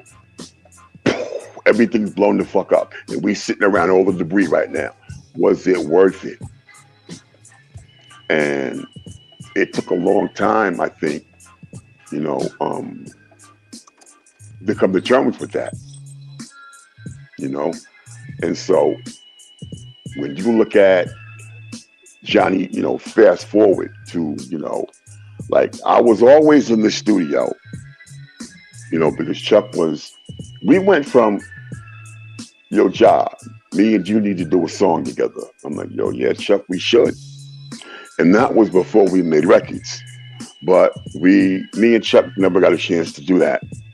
Well, remember you did the promo. Didn't you guys do the N41 promo? And he's on that. Oh, see? But now that goes back, you know, to me being David Ruffin. Right. I didn't show up that day. Okay. On the original Live from the Back of the N41, I wasn't there. You weren't there on that. Nah, you know, but yeah, you're right. It was Chuck, Butch, T.A. Pep, and you know they kept saying my name like I was there. Yo, Ja, you know, right, yo, Rockwell. That's what it was. You know, yeah. So when we did the album version, I was on that version, but no, I was not on the original. Gotcha. And you know, because I got myself together, and you know, started to realize what was important. I think that what affected me the most was Flav came to get me one night, and we were supposed to go to the Apollo, and I wasn't there. So when I came home, my mother met me at the door, and her first words to me were, "Are you afraid of success?" And I'm like, "What are you talking about?" And she's like, "From what I can see, success keeps knocking on your door, and you keep running away from it." Wow. And I don't understand why that is. But this is before, you know, records and everything else, you know. Once she said that, you know, it put me in a direction to like, yeah, she's right. I need to do what I need to do. But I still had those bad habits. You know, that's what I was trying to say. So I was functioning, you know, at a very high level, you know, but I was, you know, still doing what I like to do. And you know, but when we went on the road over here, that's when I would, you know, really slow everything down, because it's like I need to go back home the way that I left here. And the one thing that I did understand was being out on the road is, you know, you have to eat right. You've got to get exercise, and running around smoking Newports and drinking 40s, you know, that's not, oh my God, that's not going to work. And, you know, I knew that going out. So I didn't have that issue. And, you know, going overseas, you know, it was the same thing. Because I know a lot of people that went overseas and started messing around with this, that, and, you know, OD'd over there or came back all messed up. And, you know, so then I got to the point where, you know, my life, what I'm doing, you know, that's more important, you know, than that shit that I thought was fun anyway. So it just, you know, fell by the wayside. You know, I think it would be fair to say that I went to sleep one night one way, and I woke up the next morning, you know, completely something else. And I never looked back, you know, and that's not a conversation, you know, that I ever had to have with anybody again. And but it's yo, C-Doc, it's been a ride, you know, but when you look at attitudes, you know, because me and Berserk have had this conversation, and it's like when Johnny Jew said, "I want to do an album with you guys, but it has to be all of you, because each one of you has come to me and said, give me a track, give me a beat, you know, and I'm not interested in that, but I'm interested in doing an album with all of you. It's all of you or nothing." And it's like I had to move heaven and earth to get Pep on that album. And he did it, you know, but he's like, yo, Ja, I'm doing this for you. And, you know, well, what's the beef with you and TA? You know, at one point, you dudes were 50-50 partners, you know, because that's all you kept screaming, you know, we're 50-50 partners. He doesn't get any more than I get. And I'm like, you know, why are you so caught up in that 50-50? Don't you know that 50-50 of zero is still fucking zero? You know? And then also, it's like decisions were being made by individuals that were not good for the group. So it's like, yo, Ja, how come you're not beefing? It's like, yo, I'm happy to have a seat on the plane. I'm happy that my mic works. I'm happy. Look, listen, I'm here. I can navigate through the rest. And it's like, yo, I wish the rest of your boys felt like that. I'm like, why? Because now we see what happens. Because that album that you held up, right? Berserk is on the cover and we're on the back. And if you look at Change the Style, it's just like 3 pictures of Berserk, you know, from James Brown, right? Right. And so that affected Pep in such a way that he was worried about the optics. So it's like his family. So it's like, wait a minute, you rather shit all over us, do something that's not necessarily good for us because you're family? So that next single that came out, that what was it? I can't even remember the name of it, but was it Band Get Swivvy? No, not Band Get Swivvy. We did the video for that, but right. I believe the next song that was put out, it was a dance cut, and it it was Bang Get Down. Exactly. Yeah. Now, you know what? That was put out because Pep raised so much hell. Ah, gotcha. You know, my people looking at TA on the cover, and then they looking at me. Well, I thought y'all was partners. Where you at? Where's your? You know, I'm like, yo, man, they're saying that because you went in there screaming about how you're 50-50 partners, and so now they fucking with you. Why did you say anything, man? Right. You know, so it's like, well, now what am I supposed to tell my people? Da-da-da-da. So, like I said, Hank was like, I'm destroying them. They're not making another record. Yeah. So, you know, does it really matter to him? So he makes the single, put Pep on the shit, throws it out, and might be 3 people who know about that fucking record. But he's on the cover. I'm one of them. Yeah, you know, but he's on the cover, so shit, you know. Right. Band Get Swivvy was the B side, so that's yeah. Yeah. And because that logic was, you know how Chuck feels, the B side wins. Right. Because if you look at Change the Style, the B side was J-Dub's theme. J-Dub's theme, yep. Now, J-Dub's theme should have been the lead single. And then Change the Style should have came behind J-Dub's theme. Then after that, do whatever the hell you want to do. Right. Because the shelf life of a single is what, like, let's say 3 months ordinarily. But if it's a hit, I mean, like, you know, like KG always said something, right? Be a student of the game. And I believe that, you know, I'm like, okay. And I watched Usher. What's that song he did? That first joint. I can't call it right now. But that record stayed on the radio, C-Doc, for a year. Yeah. And I'm like, oh shit. You know, I'm like, okay. So a record has a shelf life of 3 months, but if it's a hit, oh, that shit can go on and on and on and on. Yep. So to me, J-Dub's theme was that song because even though we had changed the style out, we were going places and being attacked like we were the Beatles. And I'm bugging out. I'm like, wait a minute. Now this is not making any sense to me. Because no matter what happens, I don't know what TA's head was, but I'm not looking at myself like a rock star. I'm looking at myself like, that same dude that gets up and walks down to the corner store, gets a 40 and goes back home.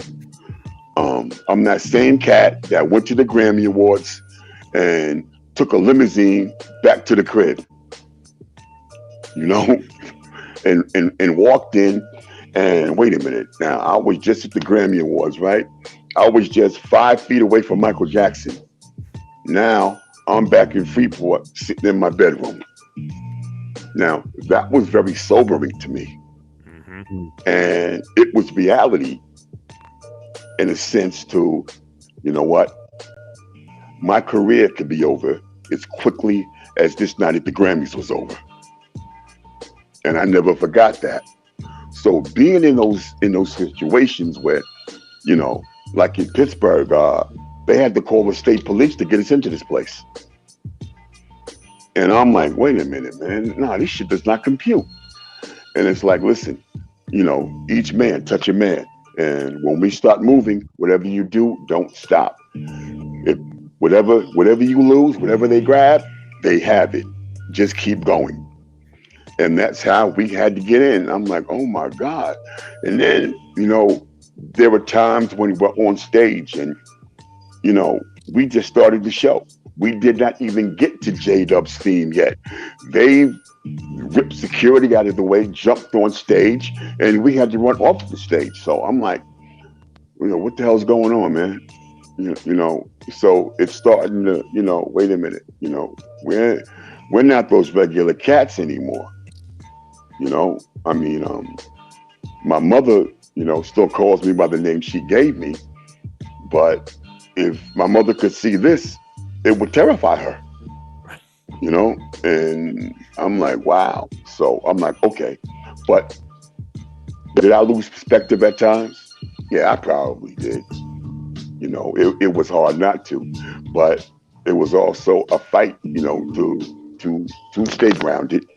And, for the most part, I think that I did that, pretty well. More so in latter years, Rico Flav told me something one time. He says, when you're out and, people, they don't know you, so they're saying, well, whatever, you keep going. But if somebody calls you, yo, Jeff, you answer to that because that's somebody that knows you. And so people would say Flavor, and they'd scream Flavor all the time. And Flavor, he just keep moving. And all of a sudden you hear, yo, Rico. And you think that he wasn't paying attention, he would stop immediately because he wanted to know where that Rico came from. Right. Because whoever called him Rico knows him. And that always stayed with me. I'm like, wow, So a lot of times, people were like, they think that they're too good for this, too good for that. It's like, nah, it's like you don't know me. And just because you're screaming out some name that you read in the magazine, I'm not stopping. Who knows? Who knows what that means for me? Right. Because everybody that's calling your name doesn't necessarily mean you any good. So working on that album with Johnny Juice brought us to a point where, TA, you're totally different. It took whatever time that it took, but he realized that we need each other, that, look, this shit does not work without me. It doesn't work without you. Me and you don't work without Hair Pint. Hair Pint doesn't work without the three of us. So we have to be that unit. And when we are that unit, it's like, yo, B, nobody can touch us, man. Yep. You know, we do what we do. And yo, I'm like, why do you think when we do a show, you could look down, you might see Ice-T, or you see Tretcher, you see Latifah, you know, and they're watching the show. Why do you think that is? They don't have to be in the building until it's time for them to go on. But they showed up to watch us get down. Yo, man, put that in your memory bank, man. Yep. You know, so we always prided ourselves on, you know, an energetic show. You know, even to this day, we're old men, but shit, we're moving, energy, boom, boom, boom. And the last tour we were on, you know, that's what we came away with. You know, everybody was like, "Oh my God, I got tired watching y'all." Yo, the energy, you know, and it's like, but that goes to, you know, if I was, you know, how do you put it? It's like, right, see, Doc, you have kids now, right? Oh yeah. You have children, a wife, family. Now, your lifestyle is conducive to that, right? You need to be here in 50 years, right? Yep. You know, so that's how, you know, started to look at this, you know. I started running, you know, I'm like, threw the cigarettes away and got in shape. And so, you know, a show didn't mean anything, man. You know, it's like, I run 4 miles a day, man. This 20-minute show don't mean shit, man. Yeah. You know, we could do this all day long, you know, so that's what it became. And like I said, Chuck was always telling me, or giving me the opportunity to do something on my own. And for whatever reason, you know, I'd get into the studio with these cats. And as long as Chuck wasn't there, you know, then they start throwing their own shit into it. It's like, yo, man, you know, I'm doing this for nothing. I'm doing this for free. I'm like, wow. And then when, you know, then Chuck is there. I'm like, yo, Chuck, man, I can't even get a word out. Now the dude keep interrupting me because he knows where I'm going. You know, it's like, my man wants some money. Is there anything we can do for him? And he doesn't want Chuck to hear that shit. So I'm like, wow. So these were all unsuccessful things. And I had a song called 5 Minutes and You're On. And this dude did his album, and he has a song on the album. Well, the whole shit is called isms, right? Ism this, ism that. So I got 5 minutes on You're On. So he has a song called 5 Minute Ism. So Are we not saying who that is? Because I know who that is. I forget his name. Alphabet. What's this fucking name? Abnormal. Yeah, him. Yeah. And when I brought that to his attention, he act like he don't know what I'm talking about. And I said, yeah, okay. I'll left it like this. As long as that shit is sitting on your desk collecting dust, we fine. The day that I hear that shit on the radio, I'm gonna come down here and crack your nugget.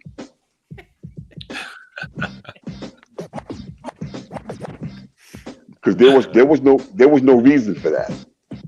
There was no need to do that. And it makes me think back to Flav told me one night, he came and got me. You know, Flav was always my dude. We was always hanging out. And Flav tells me, he's like, yo, Ja, how did he put it? Yo, DMC loves what you do, man. I'm like, what? Yo, you was idle, man. Yeah, Flav, yeah, whatever. And I'm listening to all of these stories, and you know, I never paid any attention to it. And we had our album release party, and I saw D, and I said, yo, D, what's up, man? And he says, yo, what's going on? I said, yo, I'm Jawel. And he was like, oh, Jawel. I'm like, oh shit. And ever since then, you know, me and D been like, you know, that's my man. And Jam Master Jay, you know, God bless his soul, man.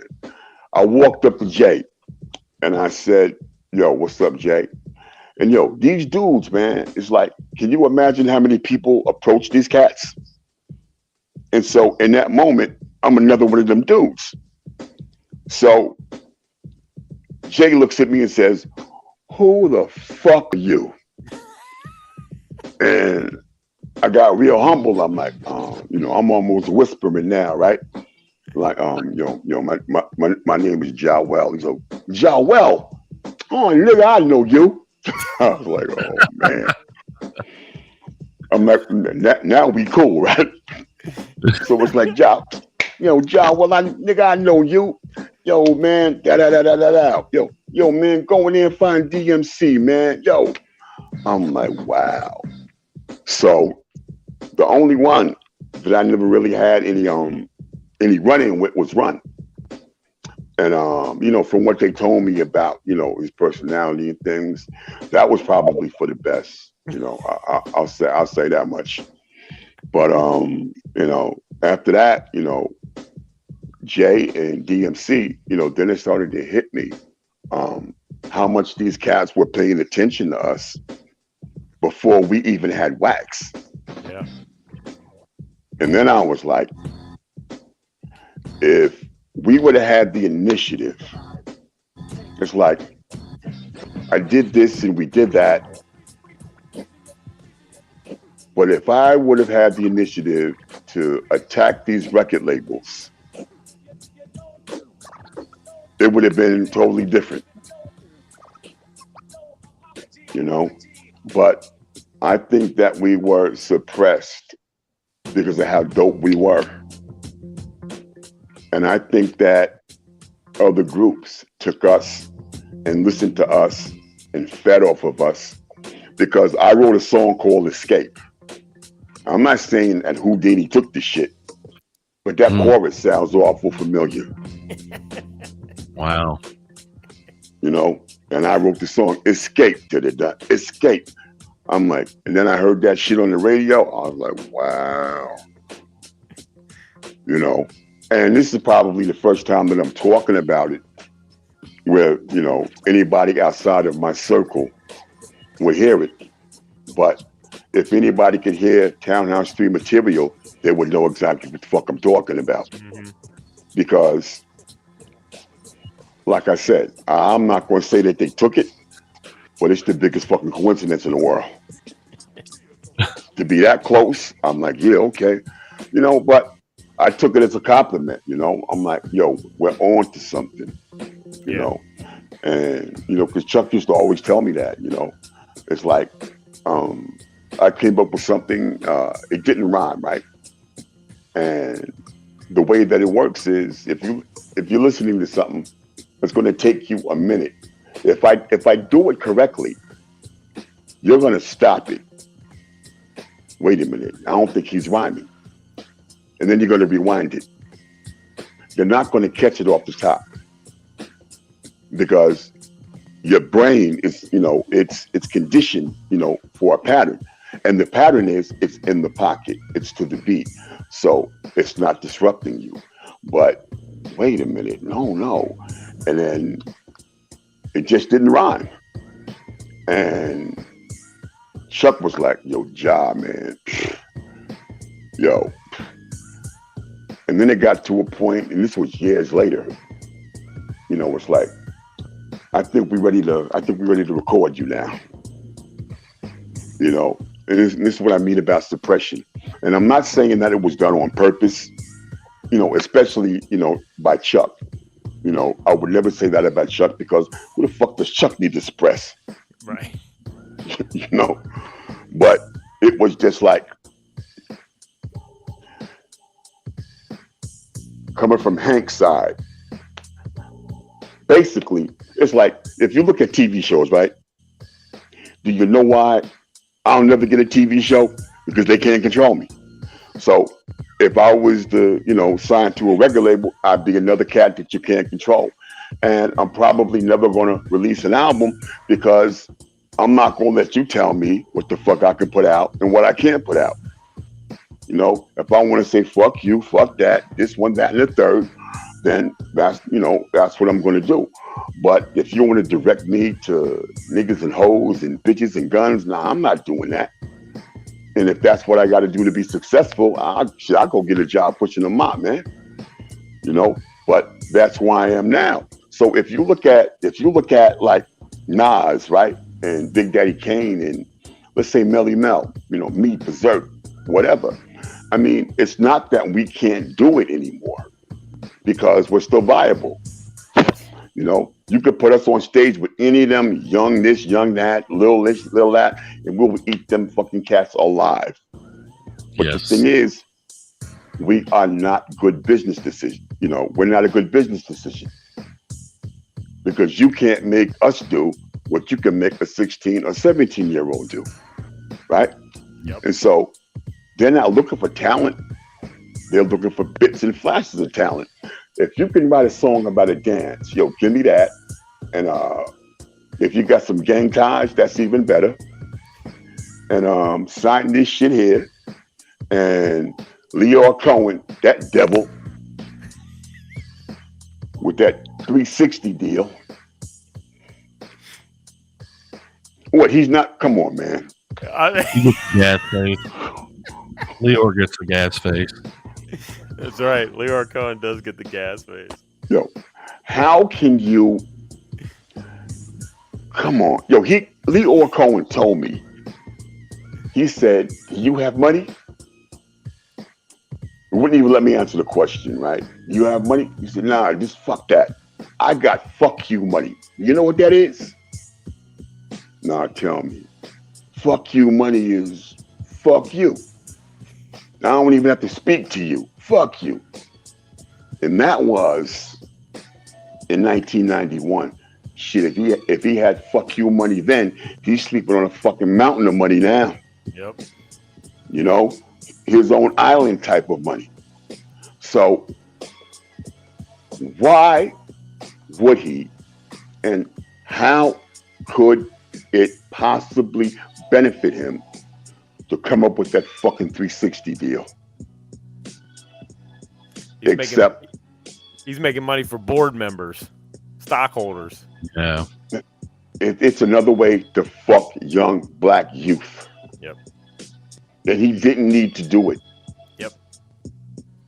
You know, so when you look at that, wow. And then they talk about his protection. You know, anybody that's ever threatened him, you know, Mossad and all of that. I'm like, yeah, right. You know what? If you walk, never mind. I ain't, I'm not even gonna get into that.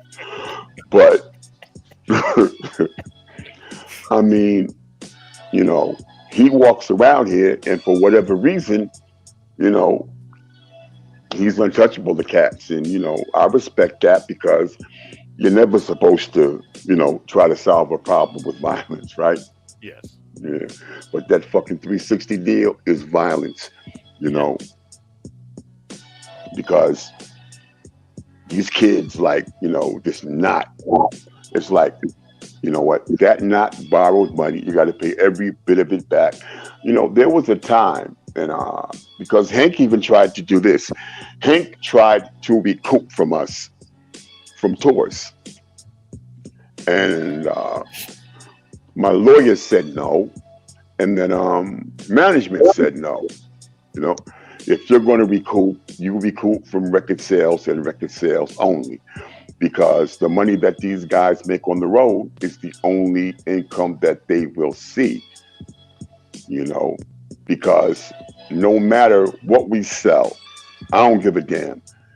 You are never going to be in the black when it comes to them recouping, because they're going, as a matter of fact, you could sell 1 million fucking copies and still owe them money. Oh yeah.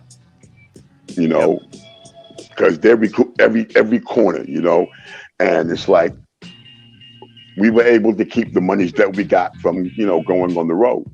And when I hear Snoop and those people, those guys, you know, they talk now, and it's like, publishing, what's that? I ain't never got any publishing.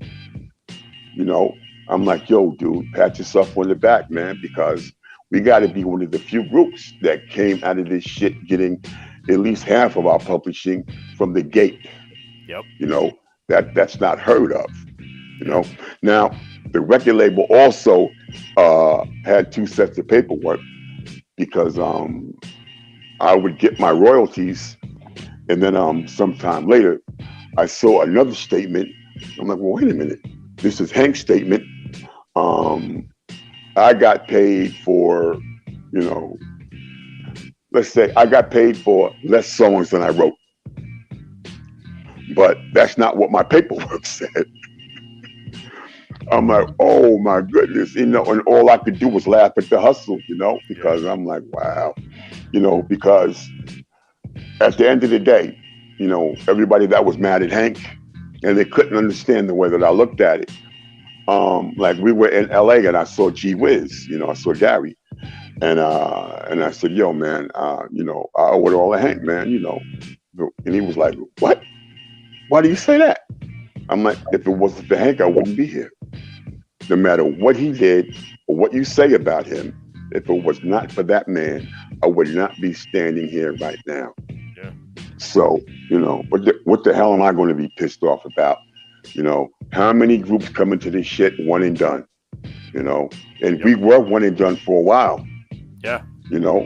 But we were able to regenerate and move on and, pop smash and working on, the second album now. First album, and I mean, how many people can tell that story? Right. And Ja, we got to wrap up, but we got to have you come back. I got so many more questions, so we gotta have you come back for another episode. Oh, cool, man. Because you know what I did? I pretty much hijacked the joint because that's what you told me. You said, yo, Ja, I just want you, back. I'm like, okay, it's all good. If you wanted that, you should have just stopped me and said, yo, man, let me ask you some questions, man. Stop talking, man. No, man. No, we got. I think you answered many of our questions. Yeah, it was dope. We didn't even have to ask them. Oh, okay. All right. But before you wrap up, like I said, man, if it wasn't for Hank, I wouldn't be here. And if it wasn't for Chuck, I would not be here. And I think one of the best things I could say about my career is that I've been able to work with 30 fucking years with Chuck D, man. And who can say that? Yeah. Yep. Shout out to Mr. Chuck. No doubt. What's up, Chuck? Yep. So, well, yeah, thanks, Ja. Thanks for making time for the show tonight. No doubt, man. I can't wait to come back. Listen, and when I come back, we do some structured shit. I answer some questions, man. I'll be, yeah. It's all I good. won't hijack the joint, man. It's all good, man. We appreciate you coming on. So, yeah, we will definitely have you back for Jawel Pop Smash Part 2. Thank you for having me. Yeah, man. Anytime. So, we will we'll figure it out. Thanks, Ja. That's what's up. All right. God bless, man. Peace. God bless. So, there it is. He's still there. Oh, there you go. Nope. Oh, we keep pushing the button. There you go. All right. I forgot so much you. history. That was awesome. Yeah, it was. I loved it. Right? Wow. And so begins the After Dark segment. Yeah. It's going to be very abbreviated. Jenny over there, she's taking shots of 5-hour interview. Wow. Hey, I gotta give a shout out real quick to my homie Grant Cooksey. He joined the show tonight. What's up, Grant? What up, Grant? Well, we gotta say hi to Sunshine. She's Sunshine, out there. Let's unpack this. What's up, Sunshine? Wisdom. Sunshine, I'm still listening to your podcast. I promise I'll get back to you. And Wisdom Beats. Sunshine does a podcast, yeah. Wisdom Beats, yeah. Wisdom Beats out there. Knackwurst is apparently back as Knackwurst. Yeah. That's good. He's back as Knack. So, yeah. Have Jawel back for our next Ain't Nothing But a Word to Me segment. Right? Yeah, absolutely. Yeah, because I wasn't a part of that one. No, you missed that. It was the night that you all smoked dope, and I was gone. Yep. Yeah. Smoking. We all did? I didn't have a hat on. Dude, you didn't have a hat on?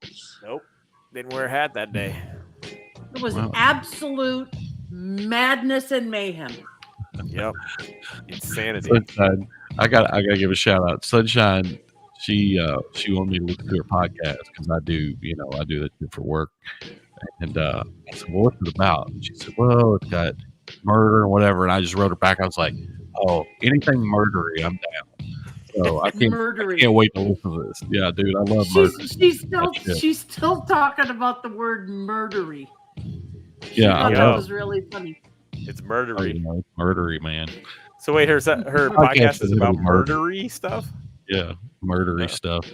If it's not true crime, man, it's gonna be tough. It's gonna be tough for me to listen. You can't tell me that this Walter guy, right? What was happening? I go with this.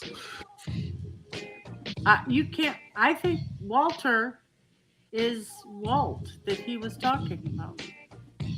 All right, Walter, are you still here? Oh, that was on the show? Yeah. I was in the chat, rather? Yeah. Maybe it is. Never seen Sea-Dog without a hat, says Wisdom Beats. I've seen him backstage without a hat. So you go back and watch episode. Who was on the night? Was it the episode 20? Merlis? No, it wasn't. No, it was the first one. It was Damage, right? Oh yeah, Yagfu. Yeah. Watch the Yagfu episode with Damage. Neckworth says he's smoking right now too. Oh yeah. 420. At least you're not on camera. Right. Yeah, I was gonna say, we could punch you back in and surprise you. Right. Right. Like I did, right as you were lighting up. Look, Neckworth is diming out the range and damage on here. Damn, that's hardcore, dude. It's a new world, man. It's a new world. Really? It's a new world. Odor. New world. You don't have to hide. Weed is hide in the shadows. Yeah. Weed is hip hop. And hip hop. I love Jawel.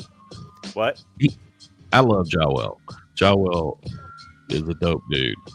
Like, I think one of the things I would have asked him, and we could do this in part 2 of the miniseries, is I wanted to ask him how did he know to be all up in the contracts like that? Because I mean, everything you've ever heard, I mean, they did a whole fucking movie on NWA, and everybody got jacked. Yeah. You know, how did he know that? Did Chuck or somebody like? Or was that just something he was just like, fuck that, I'm not going to sign anything until I read it. Could be. You know.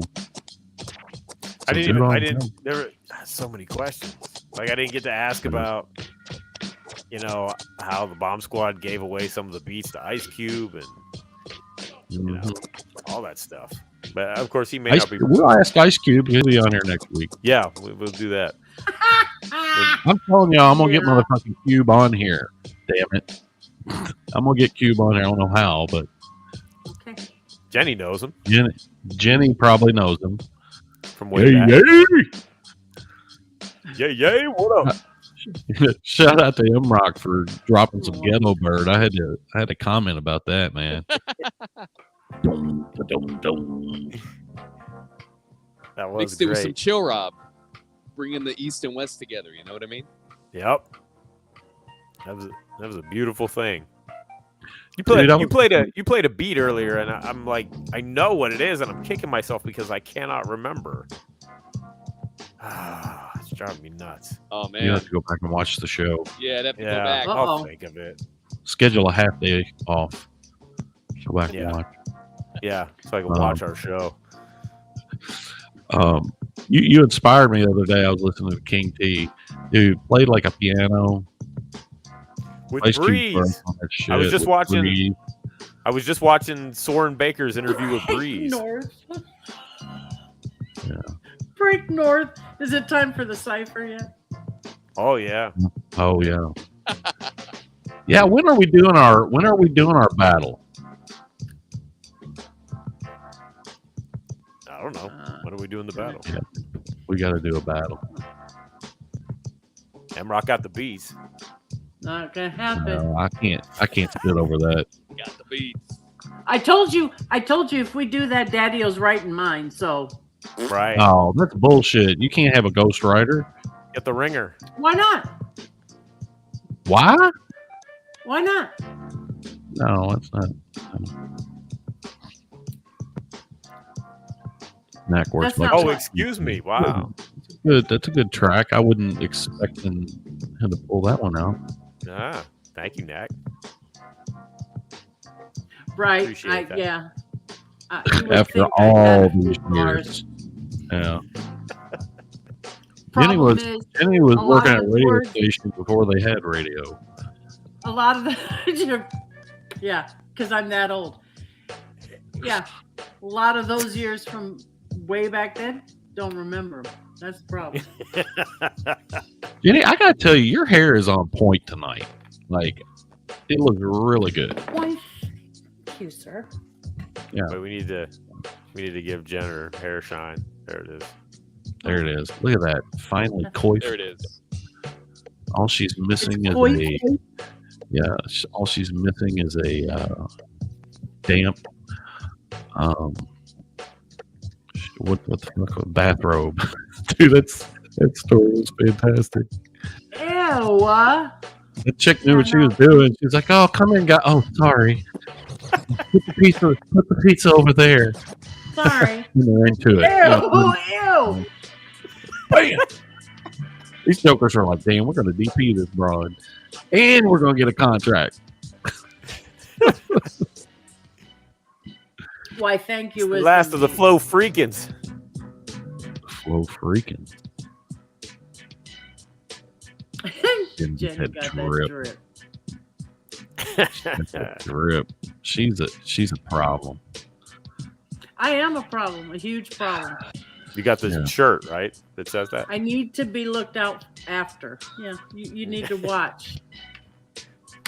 'Cause Yes, I we, am a yes, problem. we did see that. Yes, we saw the butterflies We saw the butterflies, yeah. in the pre-show. Little, There it is. Woo! Yeah. Very nice. There it is. Very nice. I'd put my toes up here. I got a pedicure, but I'm not going to take my shoes off. Really? No, we're good. Yeah. We're good on that front. Mm. So, guys, do we have a guest lined up for next week? I don't know. Somebody needs to create a calendar. You're so easy. I love it when you're in the hot seat. Yeah, why am I the giant picture? Can we not? Why not? You don't get featured enough. Daddy O called me up and said, Yeah, Jenny ain't getting a feature. Jenny needs some shine. Yeah, right. Yeah, because Come that on, was don't first worry on right his now. list. Wait, I did this beat, right? You didn't Like, have oh, this beat's kind of dope. I'm like, wait a minute. It's Because terrible. it's yours. Yeah. Well, I kind of half-heard it at first. I'm like, oh, what's this? Oh yeah. All right. Yeah. All right. I better like those drums. Damn it. You know. Why, thank you, Oh, Knack. look at Knack Worst. Come on. Knack Worst. Go get back in your sauna and smoke some dope. We know better than that. Oh, wow. I'm kidding. Rude. Not like that. Nothing like the Sea Doc After Dark. Yeah. Yeah. Imrock, is that an elliptical you're leaning on there or a treadmill? It absolutely is. This is That's what everyone- this is what everyone's sweet, missing. though. Yeah. Oh yeah. Yeah. Oh shit. Get that Bowflex on, girl. Go ahead. I want, yo, man, you got to do an episode where you DJ on the treadmill, like Yeah. walking. Yeah, there Oh, you that'd go. be great. You know. I'll have a heart attack 10 minutes into it. Wow. That shit'll go viral. It would definitely go viral. Right. All right. We found him. He had a heart attack. He had his headphones on. What was he listening to? Vince Staples. It's that damn Sea Doc show again. What's It's going Vince on? Staples. Looks like with foul play was involved. Oh, man. At least he you play them. Yeah, get your DJ Yell on back there in the drum kit. Man, I can play the drum. Oh, Oh, yeah, shit. you got the drums. Yep. There's Cheese. What up, Cheese? Are we? Let's do an impromptu strategy session real quick. Are we going to continue at 9 p.m. or 8:30? I know we've been talking. Let's ask the peoples. What do y'all want? 8:30 or 9? Yeah. You guys digging the First new time slot? Yeah. Let us know in the chat. Let us know in the chizzy. Or not. Yeah. Or don't let us know. Not. Just leave us alone. Just completely ignore us. Like, shut We up all and do gotta the order show. food. Right. We gotta take a shower and Shut order up, food. guys. Break Shut up North and is entertain 9. That's one Yay, vote. Break North. He answered.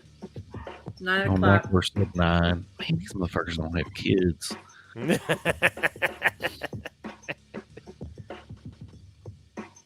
You gotta listen. Enemy Agent, you gotta listen to your own mixes. It's all good. You got to. Right? Oh, because Knackworth? it's 6. Yeah. Because it's 6, yeah, for you guys. Yeah. Like we care, right?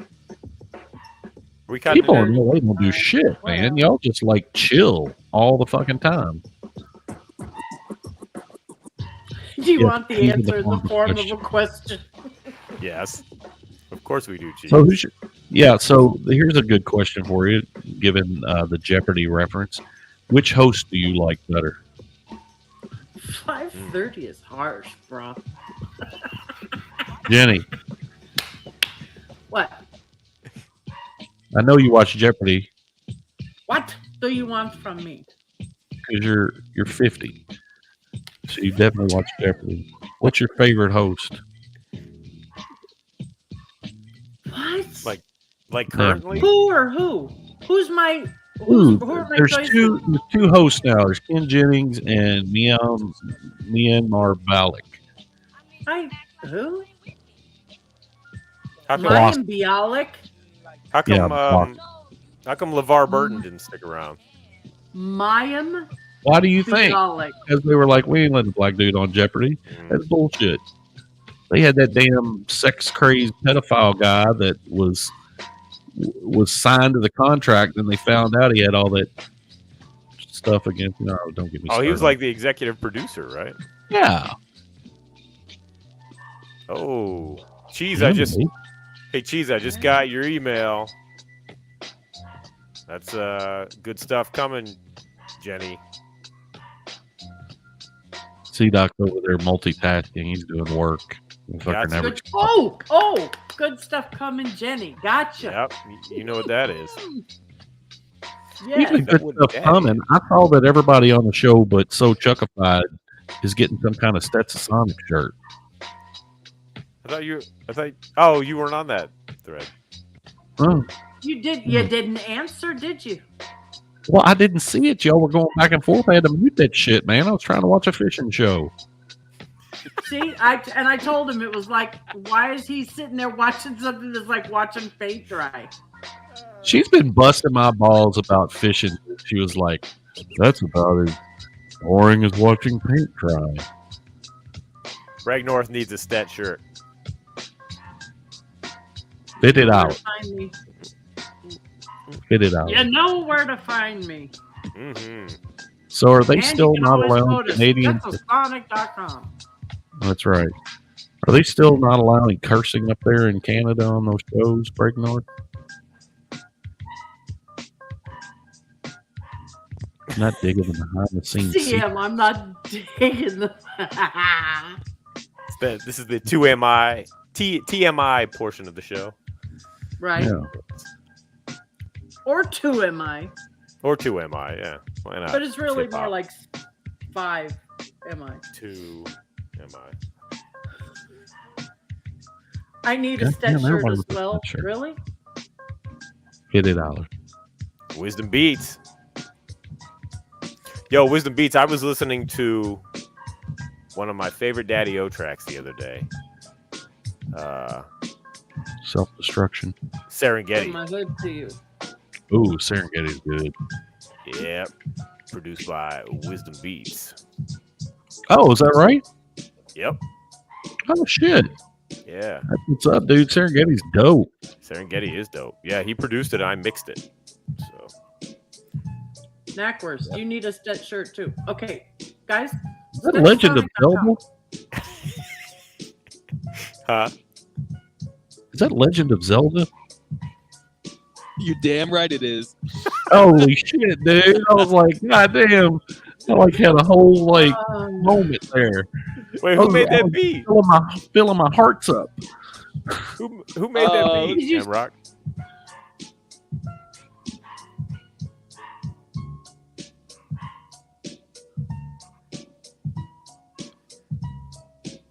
I don't know, man. It just says Legend of Zelda hip hop instrumental, the Fairy Fountain beat. Yeah, the Fairy Fountain is where you get your hearts filled. Yep. Well, there you go. Word up. Oh. So, Sharkified, there's whoever cooked this up. there's the answer to your question about Canadian radio. Hollywood's like, fuck y'all, I'm doing it. Oh, rabble rouser. Thank you, bro. That track was, because let me tell you, the whole reason I mixed that joint was Daddy-O sent me a rough mix or something. I was like, yo, you gotta let me mix that joint because it's so dope, and I could hear it. I could hear what it needed. And he's like, yeah, okay, and he sent me the part. So that's one of my favorite joints, man. Thank you for that. Mm-hmm. Well, I might jump off here before the pizza place closes. I gotta eat. I need some sustenance. Y'all can see I'm fucking emaciated. Yep. You're wasting away as we speak. Yeah, I've noticed now if I sit right here, you can't see my 6 chins.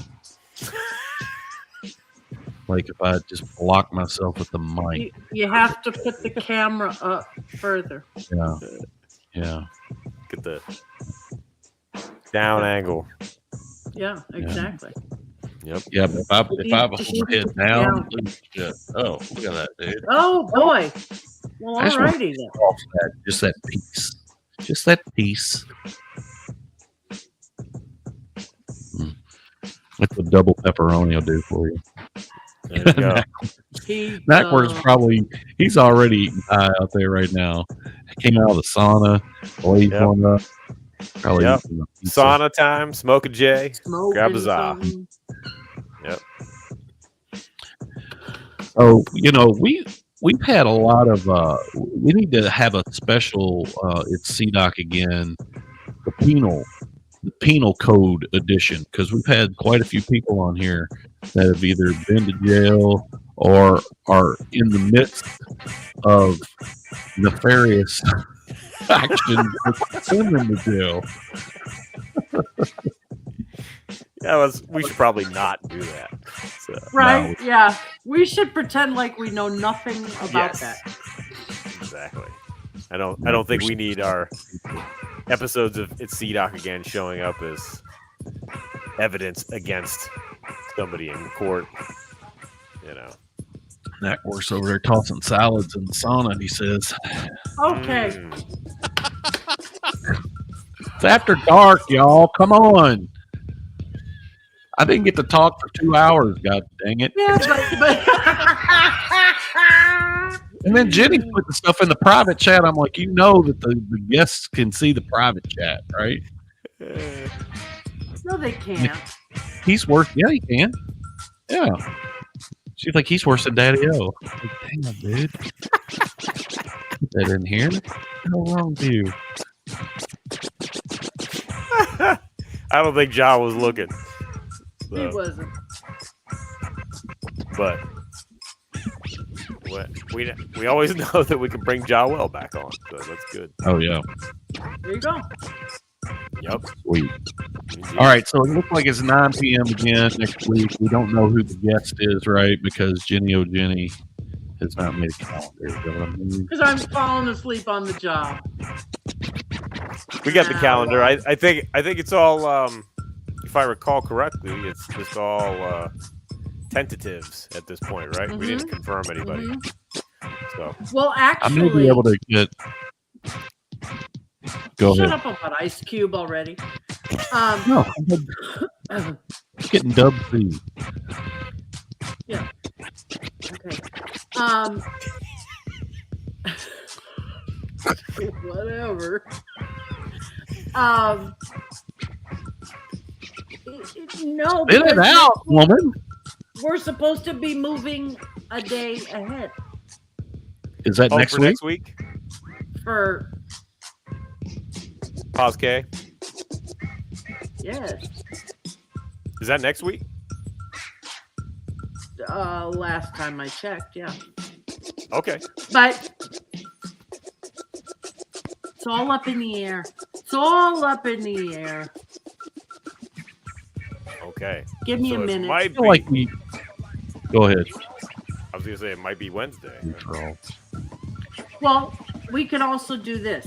We can skip that for a minute. Get Orange And Juice. move him. on.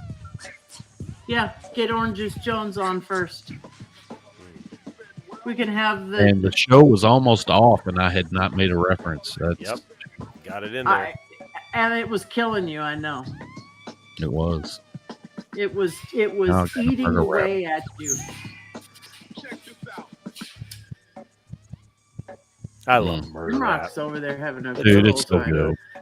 Yeah. Dope Joint's joint. crazy. You have that on vinyl above the wall?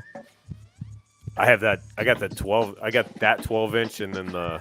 I don't think I have the album on vinyl. I got the album on CD, but I have the Murder Rap 12-inch and the Untouchable 12-inch. I need to get DOC's album on vinyl. Oh Yeah, that album cover. And I got. Yeah. Oh son. yeah. Dang. Nice. Single. Yep. Maxi single. Yep. That That's a one. single. Man, I loved singles. But you'd always get an instrumental most of the time. The maxi That's why- single. That's why I bought them for a long time, because that's how, when we first started rhyming, that's how we got our beats. Right. Stole their beats. Yep. Dude, I was always like looking for just like a break where I was like, all right, I'm just going to dub the shit out of this, play it over and over and over and over. Yep. Yeah. The first tapes we did where we were rhyming, we just straight up jacked the instrumental, and then I started making pause tapes. Then I figured out how to make pause tapes, Mm-hmm. and then went from there. And then I got then I met somebody. God bless the dead, DLX, my homie, my stromie, Making the brother pause from another mother. And he had a sampler. He had the real deal, and so I learned a lot from him. And then I realized I had a sampler because I had an SK1, a Casio SK1. Oh, heck Oh, wow. yeah. Yeah. So and then you 1 second of sampling time. yeah. But what? So then what I figured out was, if I put the cassette deck on high speed, you put it on high speed, and then sample that, and then you just hit the lower keys, and then you extend the sampling time. Oh, wow. Exactly. Yep. For all the 12 people out there right now, that is a life hack. That's for it. DJ. Yep. For producers, I'm sorry. Yep. That's it. That's how you do it. Now you can't find those things. Now those people want like $500 for an SK1 Yeah, it's keyboard. crazy. It's insane. It is insane. You get $500 for that, and then I go sell all my musical equipment that I had laying around the house. I get like $400. Right. If I had an SK1, they're like, "Oh fuck, man, come in here. I'll give you $1,000 and a lap dance." Yep. There it is. $500 and a lap dance. Wow. Yeah. But that dude had a nasty mustache, so I was like, "Nah, I'm good." Who had a nasty mustache? The guy wanted to give me a lap dance. Ew, ew. Damn. Jenny's falling asleep over there. Mac, was it the one that the SK5? Because a buddy of mine had the SK5. The SK5 was the one that had the pads on it, and it had the like the lion roar, because that's the one that Prince Paul and De La Soul had. Because you can hear it on 3 Feet High and Rising. Saul to Paul. Who is Saul to Paul? Who is that? That's a biblical reference. But it had the sampling. So it was one of the SK1. The SKs, yeah. The SK5 had the, I remember had the pads. We used it for, we made a movie for school. A war movie, and we were using it for the sound effects, for the gun shot sound effects. That's awesome. That's awesome. Yeah. Crazy shit. So when we go get Professor Griff on here? We need to get Griff on here. I can get Griff. I just got to call him. Wisdom beats at both the SK1 and the 5. Damn it, man. Oh, wow. Damn it. I'm guessing you don't have them anymore. No, I can get Griff. I just got to call him. That'd be an interesting show. It would. I love Griff. Yep, that's the homie. So now we know that if we ever go to a PE show, I'm going to be yelling Rico like a motherfucker. Rico, what's up, bitch? I'm like, who is this fat motherfucker out here yelling Rico? That's awesome. Flavor is so funny. I've introduced him. Anytime I'm around him and my cousin's there, I introduce my cousin to Flavor. It's like twice in one night once. Yeah. Did Flavor realize that she did it twice? No. It's hilarious. That's funny. Amazing. All right, y'all. I think we're coming in on the 11:30 hour, so it's time for me to go out here and load up my kayak and eat a pizza. There you go. Thanks, everyone. Okay, I'm out. Yep. Peace to the gods. Peace. All right, y'all. See ya. Oh, we didn't play our video. I'll play that. All right, peace.